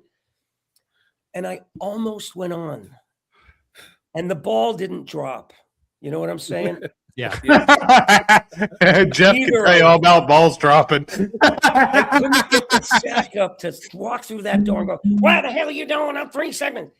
And I had it locked and loaded, but it's probably a good thing I didn't do it because I knew there were Secret Service guys that would have tackled me. And I would have made the news. And you should have done it. That would have made history. Like you would have went down in like history books. In those days, he would have Kaczynski. You know, gotten blackballed off of late night talk shows if he'd done Yeah, that. but he would have went down in history. He'd be in history books right now for doing that shit. So I'll tell you what happened. Look where he ended up, anyways.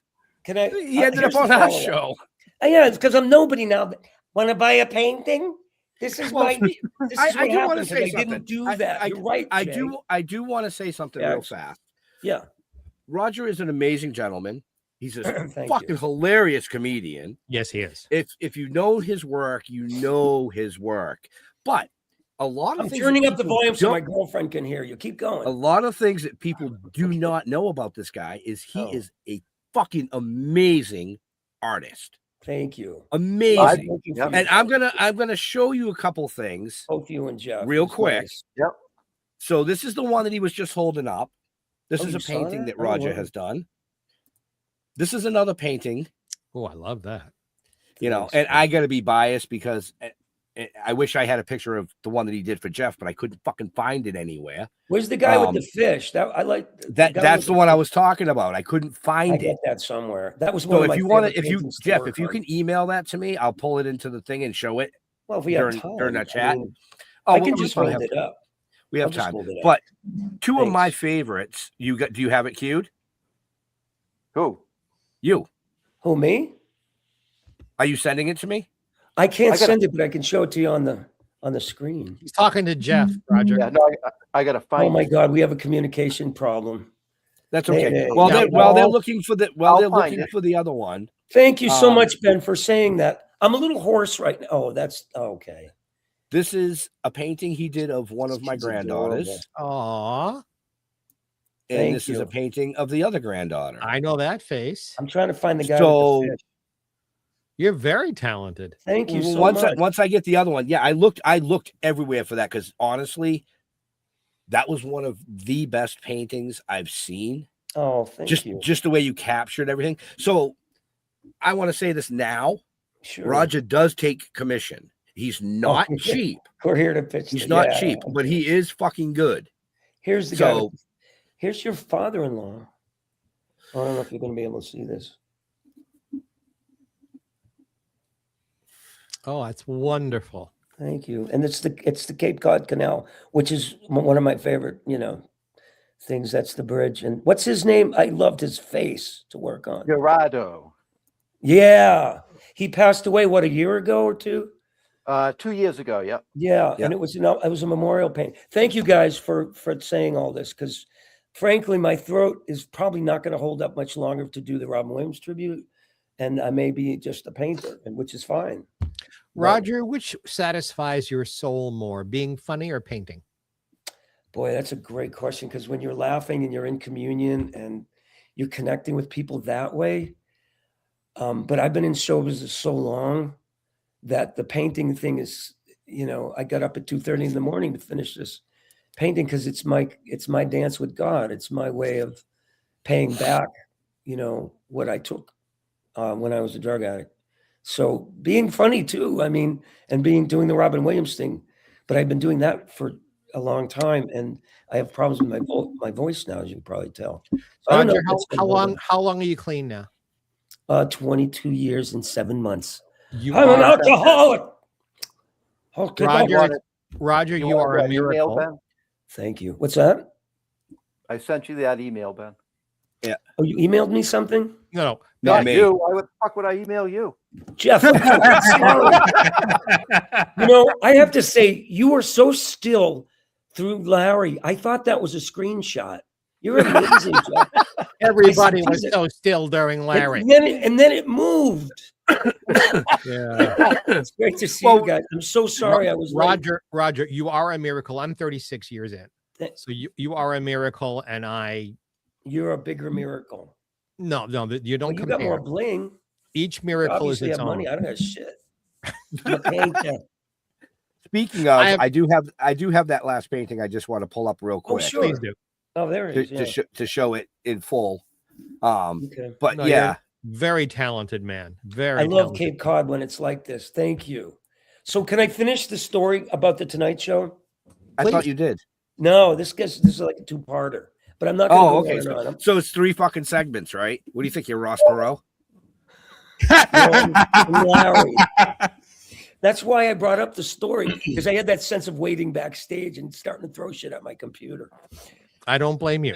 No, Larry was great. I really want to get to know him better because I get it. I totally get it. Well, and I'm you not better gonna kill a just day tell or two stories. just to talk to him. We're here to commune. We always do. We're here to commune. No, I love Larry. We've had him on the show numerous times. I've He's worked with him great. behind the scenes. Yeah. You just He's got to try great. to keep him on. You got to keep him on track. He's so The same original. track. Yes, he's very original. Extremely. All right, so back to the Tonight Show or Okay, the so Yesterday Show, I as come from the we call Tonight it now. Show, and Jay Leno calls me at my house that night. It was quite an honor. Roger, I'm really sorry it didn't quite work out. And I'm like, thank you so much. But then I jumped ship and I went out and did a segment at Arsenio. I got booked on Arsenio because I got bumped from the Tonight Show, which pissed off NBC, who my sitcom was with them. When I was backstage at the Arsenio Hall show, I get a phone call just before I went on the air with Arsenio saying, your sitcom's been canceled. Rhythm and Blues is done. Ouch. So now I'm going on to Arsenio to pitch what? Nothing. I have nothing. So I make the announcement on the Arsenio Hall show. Hey guys, I just found out Rhythm and Blues was canceled. So what do you want to talk about? I'm like the least famous person you ever had on your show. We can just relax. How are you? Can I get a job here? I'll collate. I can sweep up. I just went into this. I don't have a job. I was just being a bum. And it caught the eye of Halle Berry, who wanted to meet me. She was looking for her next ex-fiance, I guess, or something. And I don't know what she wanted. You know, look at the math. Look at her track record. She's a beautiful. Some people like to get married, and some people like to almost get married. I've been there. I know. Hallie, if you're out there, I'm sure you're watching. I'm sorry, but we have to talk about this. You and me. It's your big, broad shoulders that caught her eye, and my impression of a turtle. No, what really fucked things up badly was that we met at California Pizza Kitchen, her people, my people. She wants to talk to me about a movie about a black lady and a Jewish guy like me. And I was young and I was 30 and, you know, we were all very pretty. So I just want pizza. I want to stick my head in a fucking pizza. I'm so nervous. It's Halle Berry, but not like Monsters Ball Halle Berry, like Flintstones Halle Berry. She wasn't that big yet.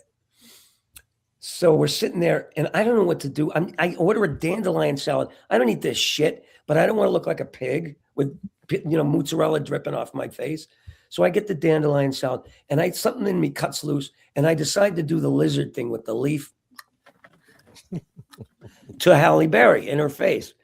She laughs so hard and then she starts choking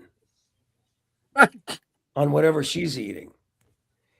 And her people get up right away and start slapping her on the back.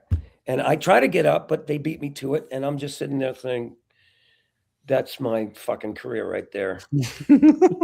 We went shopping afterwards and everybody's swarming her and I'm standing there like an appendage. You guys want to talk about anything else about my experience in Hollywood? And then I was a junkie. I went from there to being kind of a junkie. I want to share one. I want to ask one. Yeah. My time with Jay Leno, like sometimes he was very nice to me. Don't get me wrong. Yeah. This is what I was asked to do, to sing the theme song from the Patty Duke show. Not their cousins, identical cousins. Yes, just that song.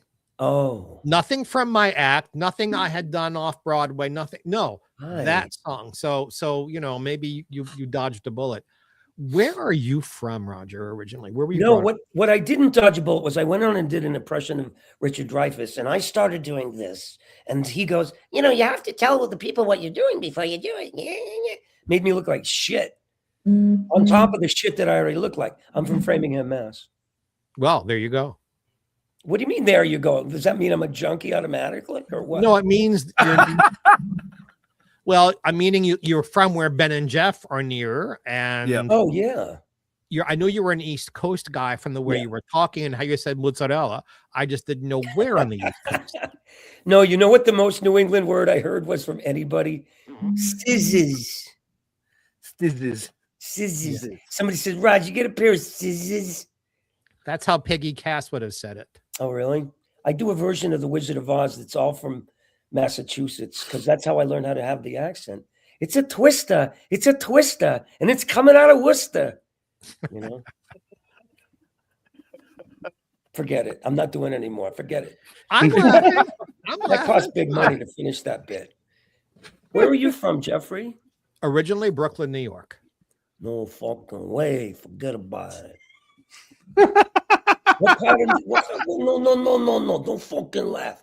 What part of Brooklyn are you from? I was born in East New York and I was raised in the Flatlands, Canarsie area. Flatlands? Where the fuck is Flatlands? You know what Canarsie is? Yeah, Canarsie. Just south of Canarsie. How did you thrive there? Did you leave at an early age or did you hang around? I was in and out till I was 30, and then I left. You see how I turned the tables and made it my thing into his thing? Like, I mean, nobody's amused with me right now. I can tell you, just staring. I feel like I'm watching fucking Goodfellas all over again. Hey, how you think I'm fucking funny? Roger, understand something. We're in I hour can't breathe. 3. Huh? We're in hour 3 of this, and a couple of guests kind of wore us out. We are laughing at you with all the energy we have left. I am so sorry about your show. I'm up into the. It's a miracle I'm on it all. My girlfriend's waiting upstairs to kick my ass in Scrabble. She's laughing at that because she knows it's true. She's gonna kill me. She won with Qui last night. Qui, Q-I. She won with Qui or Key. What does that mean? I don't fucking know. It's some kind of martial arts fucking thing. She wins with a Q and an I. And I had her. This is what matters. Jeff Ben, it's not funny. You fucking triple word score, bitch. That's right. She had it was double word score twice because it was 2 I's and 1 Q. And The word is gi. I had gi. her. And this The is word what is gi. matters. It's the outfit they wear is a gi, but it's That's a spelled that gi. way. Right. It's spelled that way. Oh. No, that's look a at that. gi, We were but just educated. A Qui is like a chakra. It's somewhere in the genitals, I think. Oh goddamn! Here we go with the why fucking. I thought that was a queef. That's a queef. That's what I was going to say. A queef comes from a queef. I was waiting for one of queen you to of- say it. Queefa. It's the whole thing. And now you have to tell our audience what a queef is in case they don't know. Oh no, you don't. I had to tell. No, I am not that man. Somebody, Jagz, you're the You're not guy. that guy. The guy with the Christmas tree needs to talk. Can you please explain this? Oh, what? Explain I'm going to this. sing it. I'm going to sing a song, and then you'll get it. So I sing you to sleep after the loving. I pick out the hair from my teeth. Here it comes. Oh God! Come on, let me finish. It gets better. I'm not going down on anything that's got hair. I'm sorry. It's the real that makes you want to queef. You can't And now handle you the know. truth. You can't Oh handle boy. the truth. Holy This shit! is why I don't work anymore. This is my material. When I go to libraries and there's children's there, and, Daddy, what's queef? It's a library. Look it up. I'm sorry, I'm being. You got everybody in my living room fucking cracking up laughing. Well, who's right in there? now. Show me your living room, people. Are they under the tree? Hi. Come here, cat. They under the tree. Oh my God! That's How Reagan. old are you? Oh shit! Are your children here? No. No, I'm She's 23. There's Cat. Cat's Oh. coming. Oh, hi. I'm sorry. I'm 34. You're good, dude. You're cracking me the fuck up right now. My girl is I just she's want throw him me out of to the house explain what a tonight. creep is. That's what I want. That's what I want to happen. She's Queen Laquifa. Okay, it all started with an innocent Scrabble game. See, gay men don't have this problem. Are you sure? I mean, you do if you use enough lube. Let me explain something to you. When a man has to pass gas, and I'm going to say this nicely, and he tries to hold it in, it always sounds like a balloon when you go,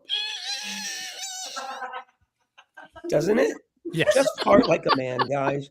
Let it rip. Come on, stop. What clenching. happens? What happens when it goes? That's bad. Clear out. Clear out.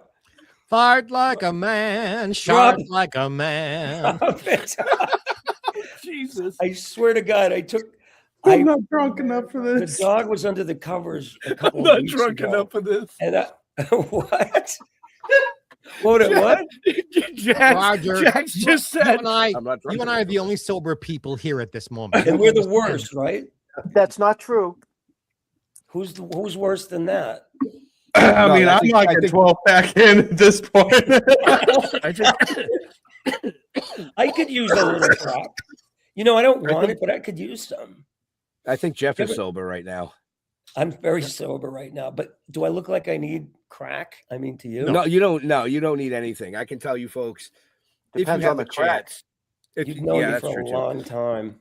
we've known Roger for a very long time, and if you get a chance to catch him out on the road doing his act, or at a convention, fucking go talk to him, because you will cry in a good way. Right now, I'm trying not to piss myself. I want you to piss. Hey, I did a gig once, and this lady went into labor. And it happened. They called me afterwards and said, she had the baby because she was laughing so hard. I think that's the biggest. I mean, sometimes they want them to pee a little bit, maybe, a little emission. But this lady went into labor, and I was thinking, if she had broke her water and the waitress slipped in it and the baby started crowning, and I'm like, I gotcha. I'll help. It's all about the delivery. I'm right here for you. And then I had this whole fantasy that the baby came on stage with the umbilical cord and just took over. It was a little Popeye baby. Little Popeye. But that's me. Apparently, I'm the only one that's had this experience. What was that, Geoffrey? Hashish will do that to you. Yes. Hashish will do that to you. Holy fuck. Yeah, can I tell you one other story? Speaking of hashish, you guys know Kevin Meaney, the comedian? Sure. Well, I was smoking hash with him and another guy. I don't want to name the other guy because he's still alive, but Kevin passed. Kevin did the funniest thing I've ever seen.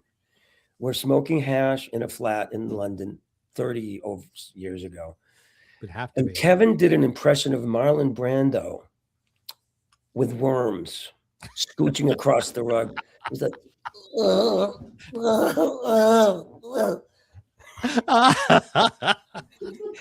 we were dying, me and the other guy. He went all the way across the living room scooching as Marlon Brando with worms. And if you're on hash, that is the funniest thing you could see. And I can't do it nearly as good as Kevin. An awful lot of affection and respect for Kevin. Me and Lainey, my girlfriend, do him all the time. If something comes up, what's wrong with you? We're big pants people. Put some pants on. Yeah, exactly. Your brother doesn't wear tight pants. And he did all of that and took an enormous amount of shit from other comedians for being gay. And he wasn't gay, was he? Oh, gosh, yes. Kevin was gay? Yes. Oh, God. Get that push off your face. We'll put you shit out the closet now. On his face. I don't care. No. I'm saying, but he took a lot of shit from people and didn't care and still became the big star. I have just an awful lot of respect. Look at Mario Cantone. He's a fucking because he didn't trade in on it. He didn't feature it. His humor wasn't gay humor. It was funny humor. It was really funny. Really funny. First time I saw him, I had just bombed opening for the Spinners in Atlantic City. If you're going to be a comedian, you get a bomb big. So there's 500 black people in the audience looking at my Al Pacino and my John Travolta, and they're going, I'm just here waiting for the Spinners. I don't know what he's doing. And I'm wandering around the casino, and I walk into the lounge, and there's this guy going, I don't care. Meow, meow, meow. Arf, arf, arf. Stop. And I'm like, what the fuck? And I sat down, and before long, there's like 6 people there ignoring him. But I said, this is pure genius. Absolutely. I'm going to shut up now and see if anybody else wants to talk. We only got a couple more minutes because, we're way over the time we said we were going to stop. I know, I'm sorry. Don't be sorry. I mean, New Year's Eve is about spending time with people that you enjoy spending time with. Yeah. Whether it's a significant other, your family, your children, right, yourself in some cases. I'm just saying, like Larry Hankin.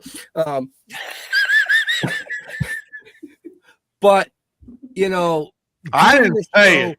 I didn't say it. You said it. I didn't say it. Kleenex is gonna drop.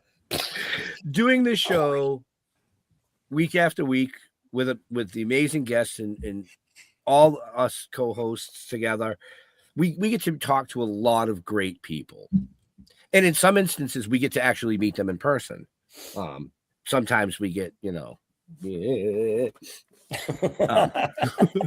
bailing. I think I know what that means. Yeah. But you don't ever have to be sorry when we do a New Year's Eve show. We plan it for 2.5 to 3 hours because that's like the max. But I'm just sorry that I'm so late is what it is.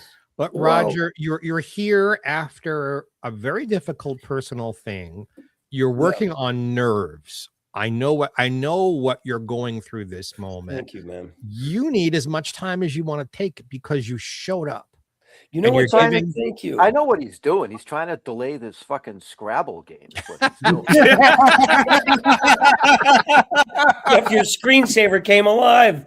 It's awesome. No, I've been transporting narcotics. I've been a mule so that my girlfriend could get some relief. I've got drugs from legitimate places that were donated because she couldn't get a prescription. The hospital did not take care of her. She needed relief. She didn't end up taking the narcotics, but I was the one who carried them, and painkillers was my drug of choice. And I just put them in a bag and I drove them over to her, and I didn't look at them, and they counted them to make sure everything was in there. But yeah, that was stressful a little bit. And everything he just said was a comedy piece, people. I don't want to hear from you about it. Right? I don't know anything. I didn't hear anything. I just want Roger? to know where he hit him. Next, you are on the West Coast. Dinner is on me. I'm just going to go out to have dinner on you.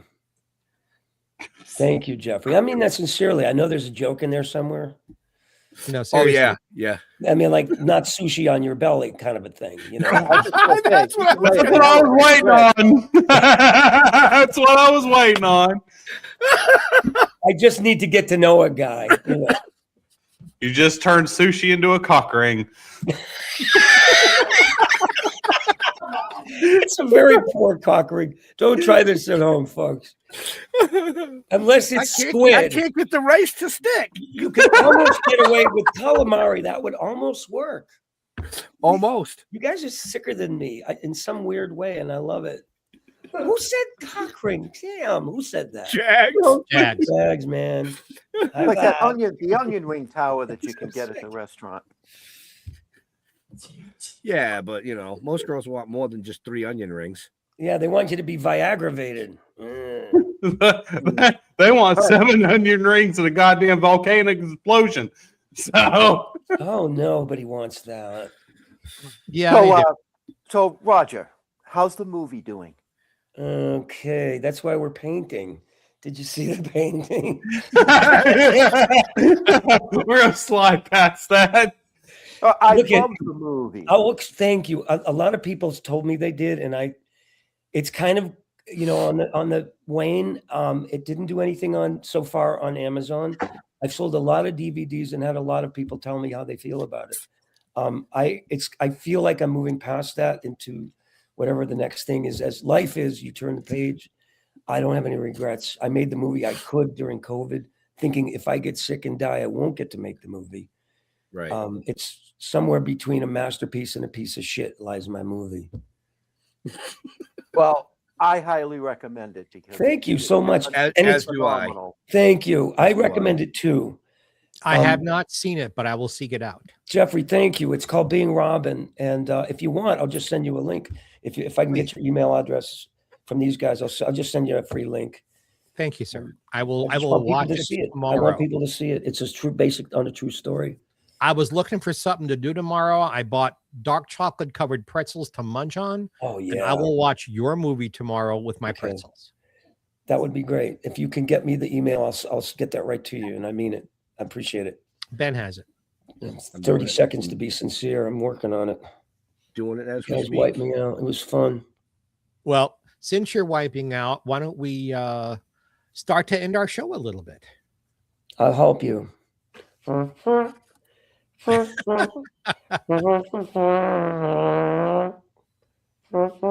That's it for me. You guys are total gentlemen for not interrupting and stupid shit like that. You're funny. It's not stupid shit. Well, that's what makes it funny. No, seriously, we're tired. We'd I'm be laughing a lot sorry. more. No, you didn't do it. No, Roger, you didn't do it. I'm just saying we're 3 hours and 22 minutes into this. How much money have we raised? In New Not Jersey, enough. the phone number is. Hey Roger, we've raised about as much as your movie. God damn, Jeff. Holy shit, man. He went That's there. awesome. I'll give you He the went there. $250 just for saying that. So I am going to wrap this up. And I'm going to go to Mr. Roger Kabler. Good night, everybody. Have a safe and happy new year, and be purposeful and be part of the solution if you can. That's it for me. I love you. Check him out on the road, folks. Check him out in the show notes. Jagz, my man. Yo, what's up? You guys can check me out on Sound Injection every single week, Monday, Tuesday, Wednesdays, and Fridays on Sound Injection or Massive Media. If you like heavy metal and hard rock, come check us out. We've got all kinds of amazing bands from the very small to the biggest of the big. Come check us out. That's it. That's all I got. Mr. Geoffrey Mark. Well, happy new year, safe and happy and healthy. It is amateur night. Be careful out there. Tune in to Geoffrey Mark Plays Ella every week, which our friend Ben produces and our friend Jeff sprinkles his love all over. We do have another show. We do have an announcement coming out, but I'm not going to tell you what it is tonight. You have to tune in and we'll tell you about it in a week or two. But more good stuff is coming. This is the end of my first season on this show. Let me thank Jeff and Ben for bringing me into this and making this last year very happy for me. And I look forward to the next year, bigger and better. Both of you, I love you. You're family to me. Your family to us. Yeah, the uncle you're trying to hide from. No, I'm just kidding. Love you, Jeff. This has been a long night. I'm glad you guys, everybody came out and joined us. The guests are great. It was perfect having Roger close this thing out. Love Roger to death. Go to stilltoken.com and everybody have a happy, safe New Year's, and we will see you in 26. Dun, dun, dun. So, as Jeff said, stilltoking.com, you can find out everything you want to know about us. All these shows are cataloged there. They're also on any one of your favorite podcast platforms. I'm just saying. I mean, I think there's like 27 fucking platforms. You'll find us. Jeff likes it when you Google him. Geoffrey Mark likes it even more when you Google him.